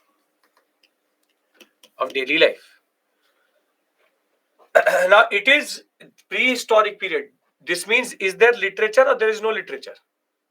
Prehistoric means what? Literature is there, literature is not there.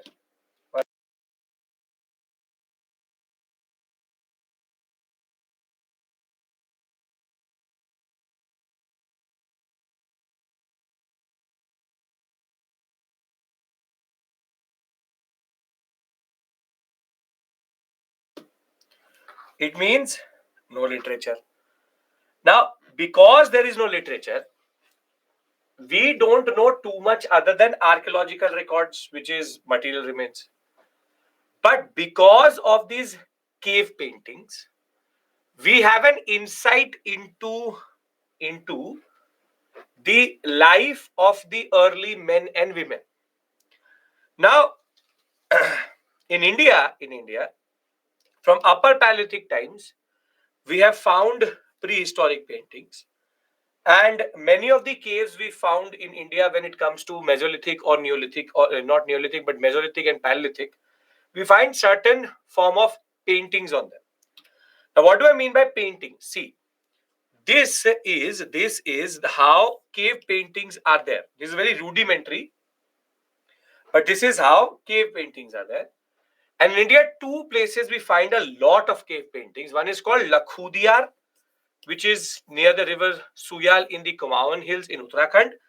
And the second one is the most celebrated, which is the Bhimbetka sector. In Bhimbetka, we have 800 plus caves, and in them, from close to 500 of them have cave paintings in them. Now the question is effort and value. You and me can very simply say that these are very rudimentary images. These images have no value. These are just random images.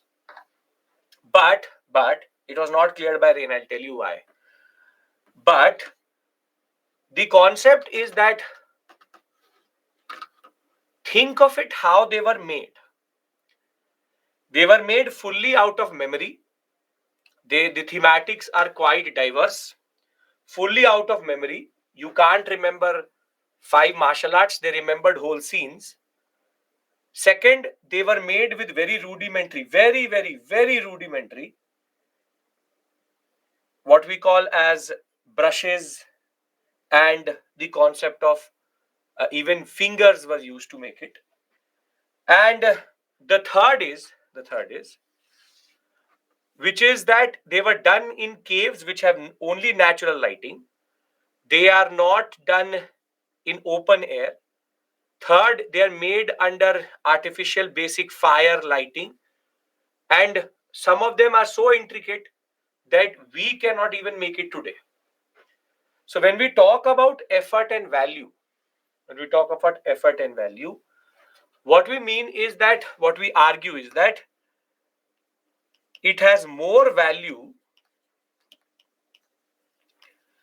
and what we call as expertise than even modern art today.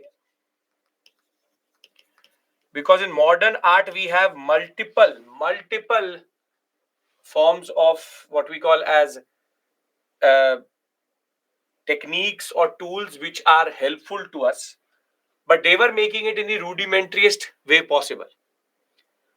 Now, the second thing which you need to understand is what is the technique, what is the thematic, and the characteristics. Now, one of you asked me this very straightforward question, sir, why did it not come out? What is the reason why they survived till today? How did these paintings survive the erosion? That is a question I'm asking you. Think of it. Why? How is that they have survived?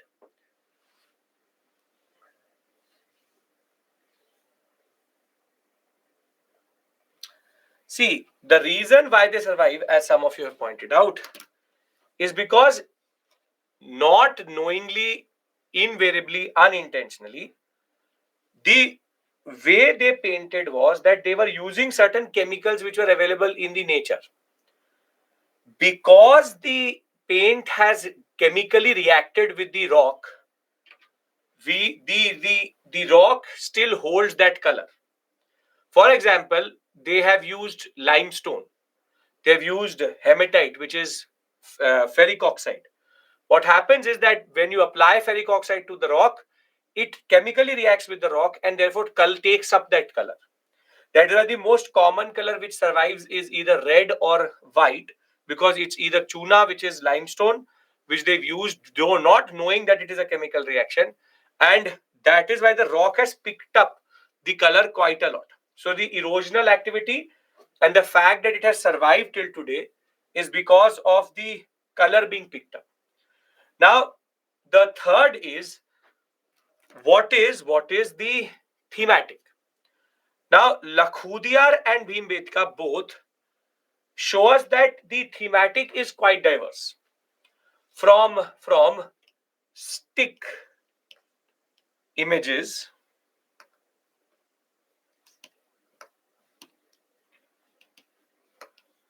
stick images used for humans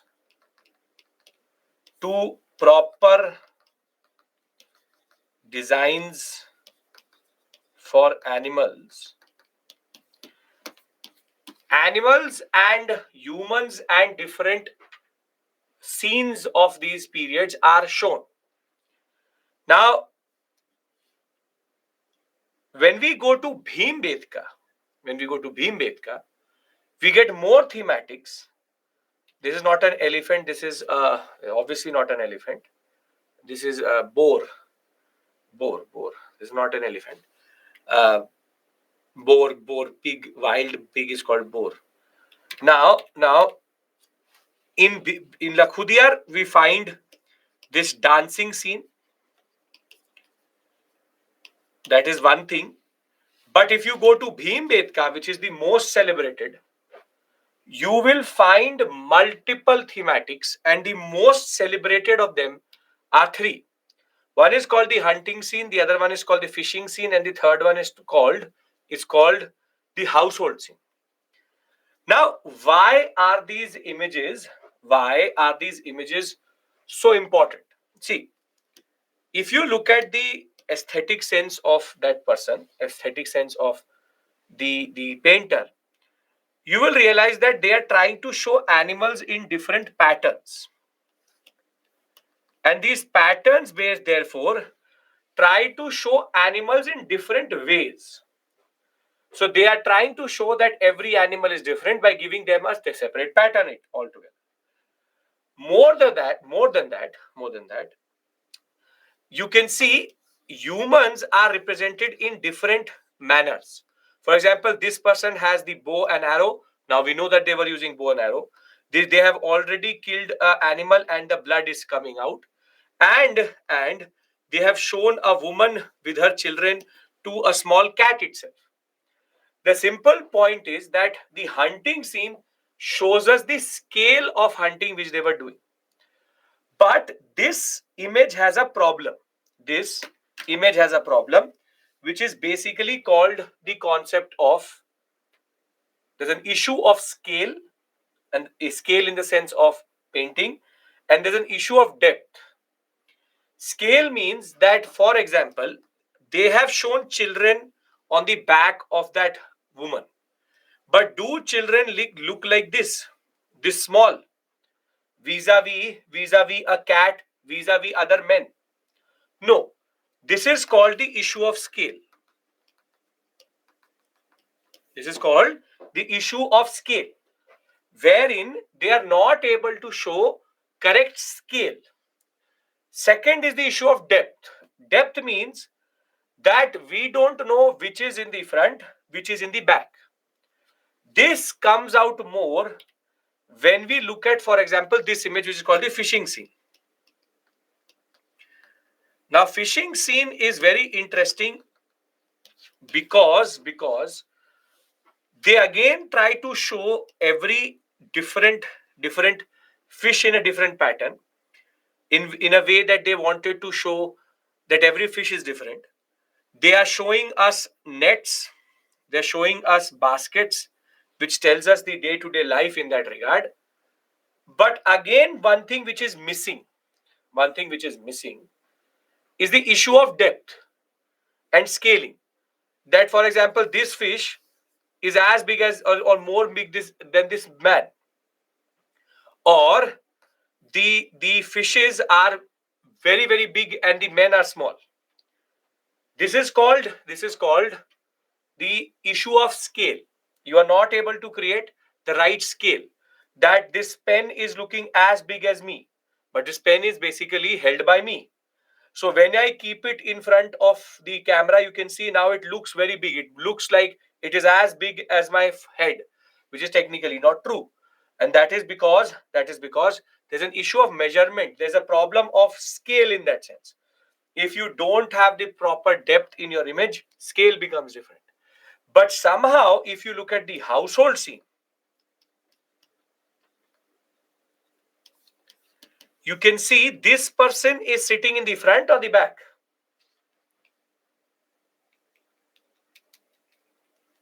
In the back. How do you know that? Because this image has depth. This image has depth. Somehow has depth. Wherein you can realize that these 1 and 2 and 3 are in a different space altogether. But again, then the problem is when we talk about, for example, the scale of other things vis-a-vis it, then there's a problem. So you can see that they are trying to figure out something. They are experimenting, but the fact of the matter is these household scenes are the only things which we actually have till today that represent the early life of men and women. Now, before I go into the characteristics which have to be written in the examination, this is a very interesting thing. This is called the agricultural field. Now, this is interesting because each of the geometric patterns, they don't only use red, they use red, green, and white and yellow. When we talk about agricultural fields, every geometric pattern shows a different crop. So what does it represent? What does it represent?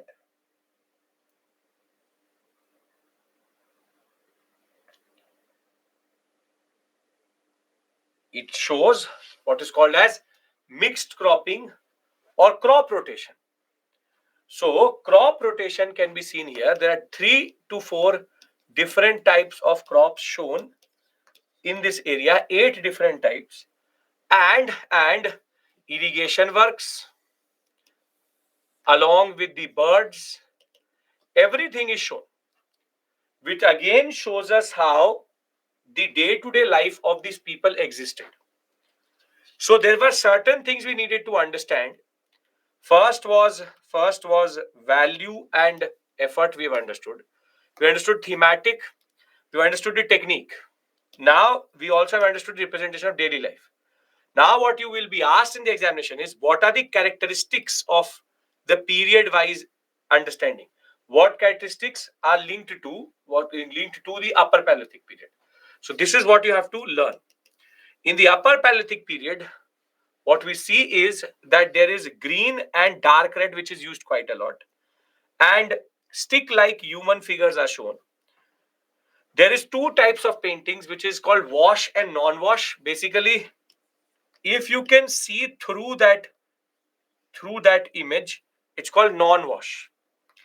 Thereafter, you have an image something like this. Can you see through the head of that person? The background of the slide? No. This is called wash. It's called non-wash. You can see it here also. This fish is non-wash. This is wash. Wash is a technical term for in paintings in that regard. Thereafter, few paintings were made and sometimes filled with the geometric patterns to make it wash. Green used for dancers, red for hunters. This is a very interesting thing. This is called using colors to represent social categories.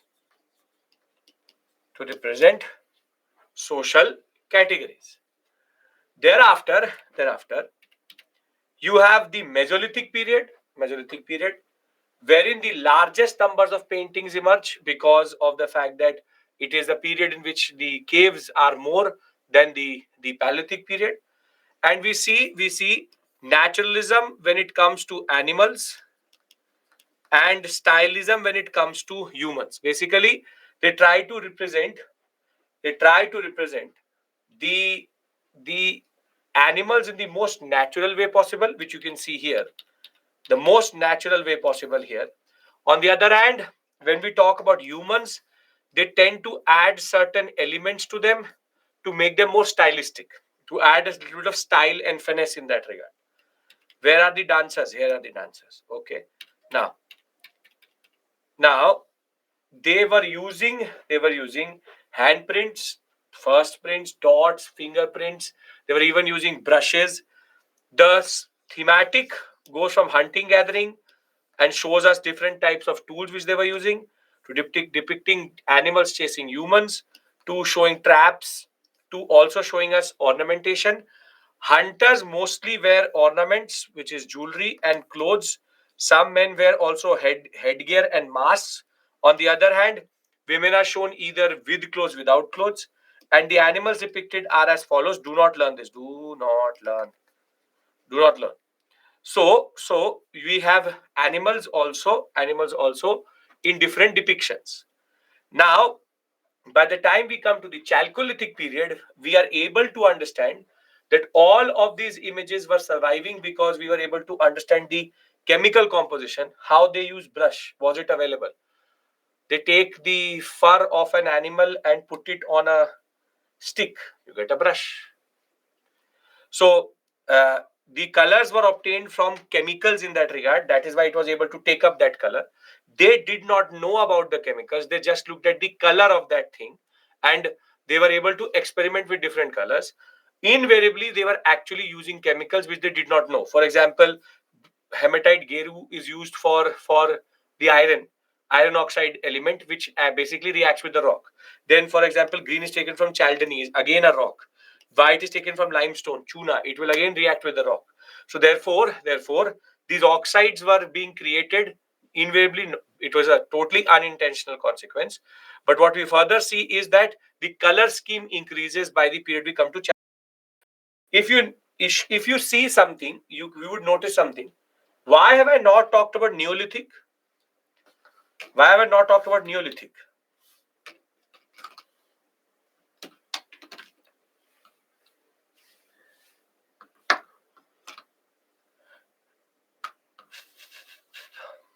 Where do you find these paintings?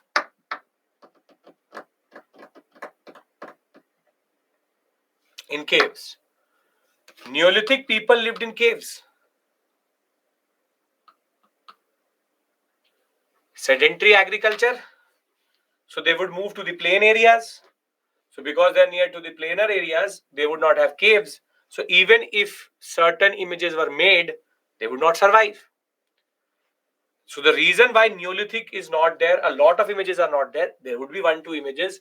Is the reason because Neolithic people moved out of the spaces of caves into plain area.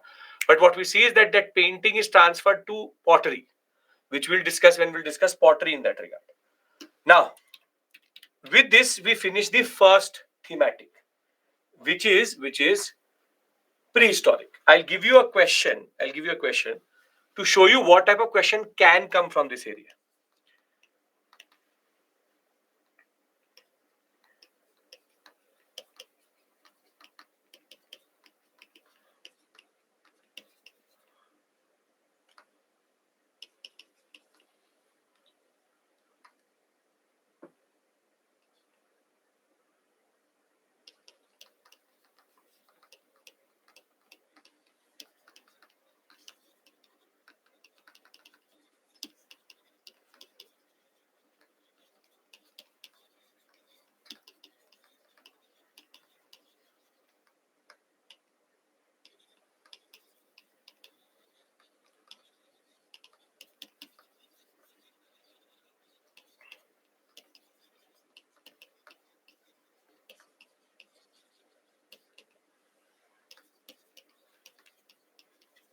Can you answer this question?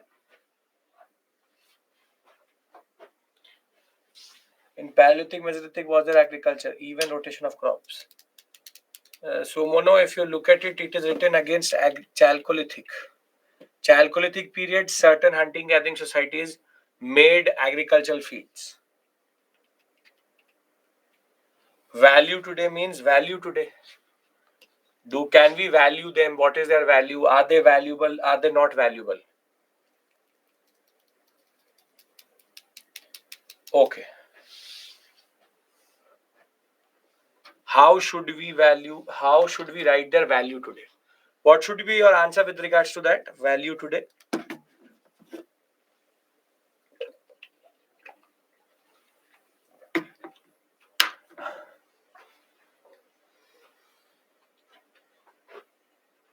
They are invaluable. They are extremely valuable. They are more sophisticated than modern art. They are the only. They are the only. Achha, they are worthless. Ravi, why worthless? Beautiful answer. Love your culture. Very good, very good, very good. Either you are trying to write priceless and it came out to be as worthless. Both are very different things to each other. So you are writing priceless. Very good. So simple point is you cannot say that they are useless. You have to talk about the fact that they are actually more valuable than any other painting today because they are made with modern technology today. On the other hand, when we talk about, for example, prehistoric art, they are made in a period where there is no other evidence, and more than that, they give us a window into the society at that point of time. So very simply, this is the basic point. What can we write? In what way can we write an answer effectively? By practicing and writing it effectively. Now, see, I don't want to start this, which is Ajanta and cave architecture. But in order to understand this, you need to know 3 very technical terms. So what I'll do is I'll introduce these technical terms to you, and we can then discuss what is the way cave architecture evolved over a period of time. Because I don't want to rush it. I can give you a basic idea, but it makes no sense. We can easily do sculpture and painting tomorrow, and that would be a better use of our time. So very simply, what I will do is I will discuss 3 terms with you, which are very, very important to understand any discussion henceforth. Are we clear about it? Don't think that these terms are not important. These are very important because they are used in Nitin Singhani also, and they're used in different contexts also. So the first word is called 3Dness. depth, sometimes used in a way of interchangeable. Second is single point perspective.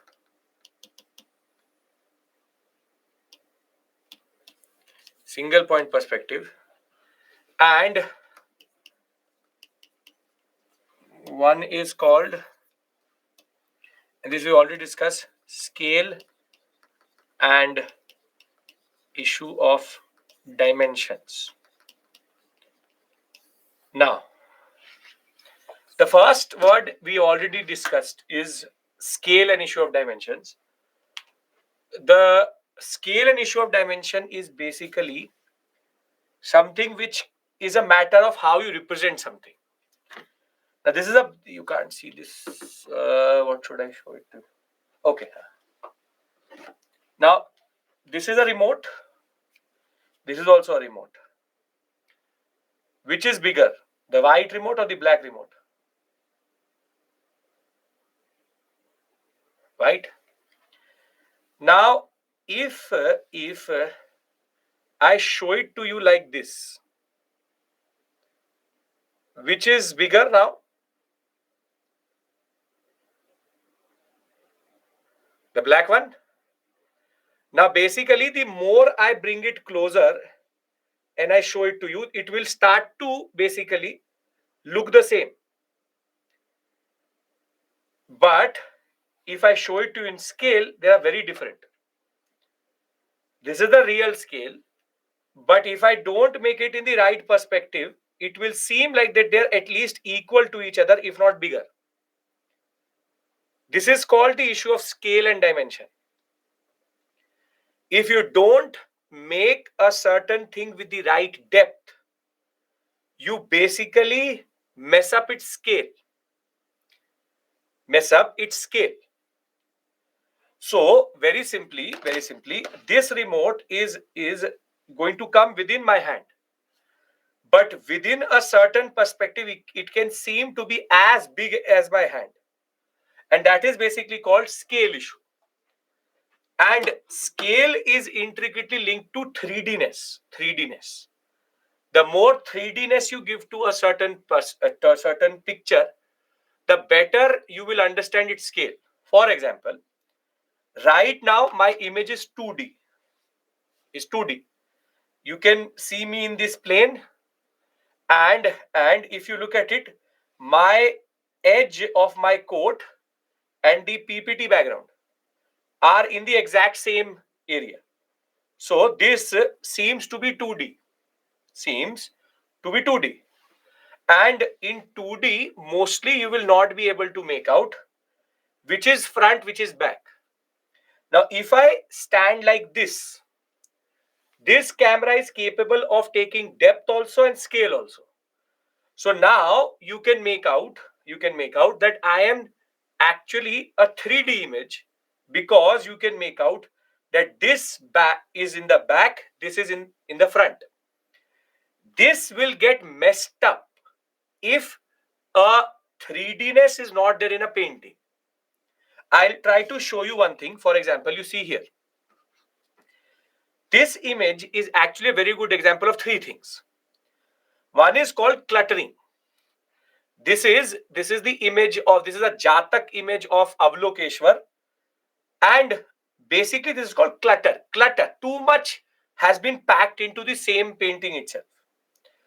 But the biggest issue is, for example, is of scale and depth. If you can see, there's a horse here. Now this horse is equal to the size of this woman. Now, can that be the case? That a woman and a horse are exactly same size. Now, why has this happened? Because there is 2Dness. This is in the back, this is in the front. So she should have been bigger. But that is not coming out. This is not true, for example, for an image which will be made by, for example, the Mughal. This is again a very good example of issue of 3Dness and scale. this elephant and this woman seem to be in the same place, meaning this seems to be the same plane. But what the painter wants to make it is not this plane, but this plane, meaning this is in the front, this is in the back, but that is not coming through. Now you look at this vis-a-vis, for example, an image. This is again Mughal painting, issue of scale and 3Dness, wherein you can see this person is equal to one whole story of a building. He is bigger than the person standing next to him, and the whole building is made crooked. You see, this is called crookedness. When I make a 3D box, you see, I make it like this. I show you depth. That is the beauty of making a 3D image. But if I make it like this,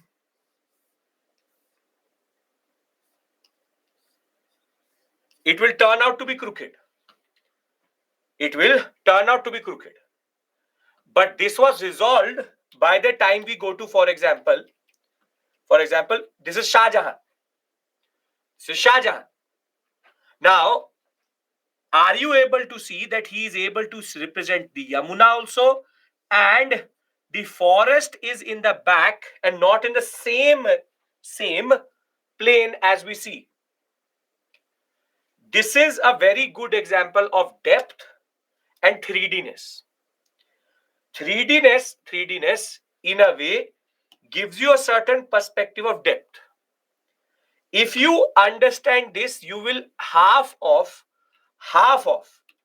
the Nitin Singhania chapter will start to make sense to you, which is that 3Dness is something which basically resolves your issue of depth and the issue of scale.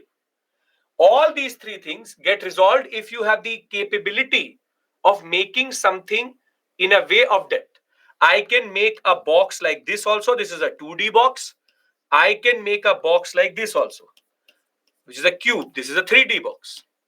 The difference is you cannot make out if it is this image, this part, any of the 8 sides. In 3D, you can basically make out which is the front, which is the back on the basis of your perspective, which brings us to the third point, which is called single point perspective. Do we understand 3Dness and depth and scale? Because I will presume this tomorrow when I will be teaching you the Ajanta caves and Mughal art. Do we understand this? Okay. Now, the last thing is called single point perspective. See, single point perspective is very simple. Right now, you are looking at me from a single point perspective. I can stand here or I stand here. Your perspective doesn't change. You will keep on looking in this straight line, which is here. And basically, I have a green screen behind me. This bottle is green. That is why the basic color is getting mixed up. You can see how the algorithm is trying to blend it into the background. This is the single point perspective. That is the BEP software itself, which is trying to do it. There is a proper green screen here. This is the wall. You can't make out because it's trying to project a 2D thing. But my hand can go as back as this. I can stand like this. So here is the screen. Here is the green screen. And here I am. Now, if I stand like this to you, you cannot make out. You will never be able to make out how much distance is there. But if I do like this, now you will be able to see how much depth is there. But your problem is you are only looking at it from a single point perspective.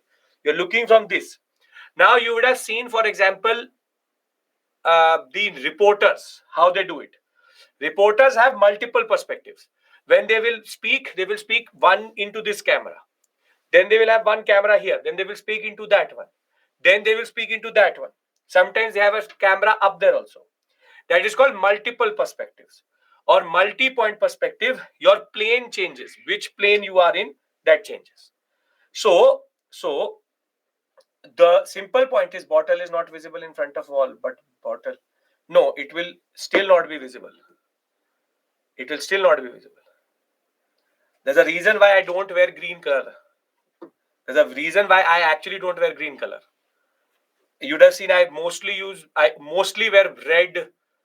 I don't even wear white. because as soon as I will go into a little bit of a lighter shade, it will start to make me transparent. This is a blue. This is actually green. This is black. Green screen effect happens like this. A camera will pick up, the algorithm will change the color into, it will try to make it as, it can be in front of me also, it will not change. So there's a bottle here, but you will think that it's standard things. Now you still can't see through. In a way you can see through me. In a way you can see through me, but you are not actually seeing through me. There's a bottle in front of me. It's not Byjus bottle, my bottle. Now,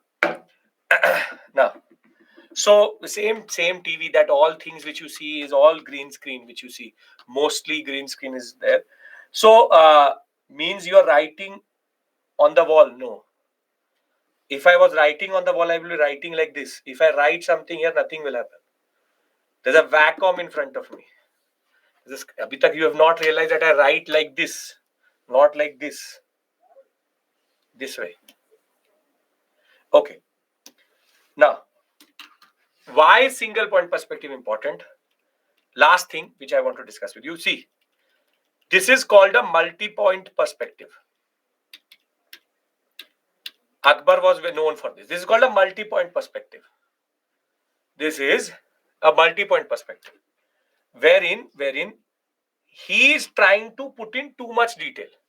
One perspective is this, one perspective is this, one perspective is this, one perspective is this, one perspective is this.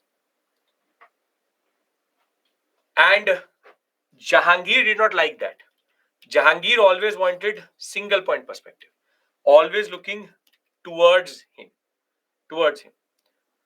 So, before we end for today, I will try to consolidate what we've done till this point.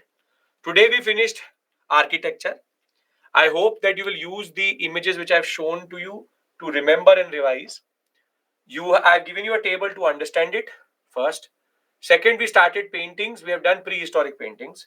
Tomorrow we will finish paintings and do sculptures. Sculptures of small topic. Main topic is basically Gandhara, Amravati and Mathura.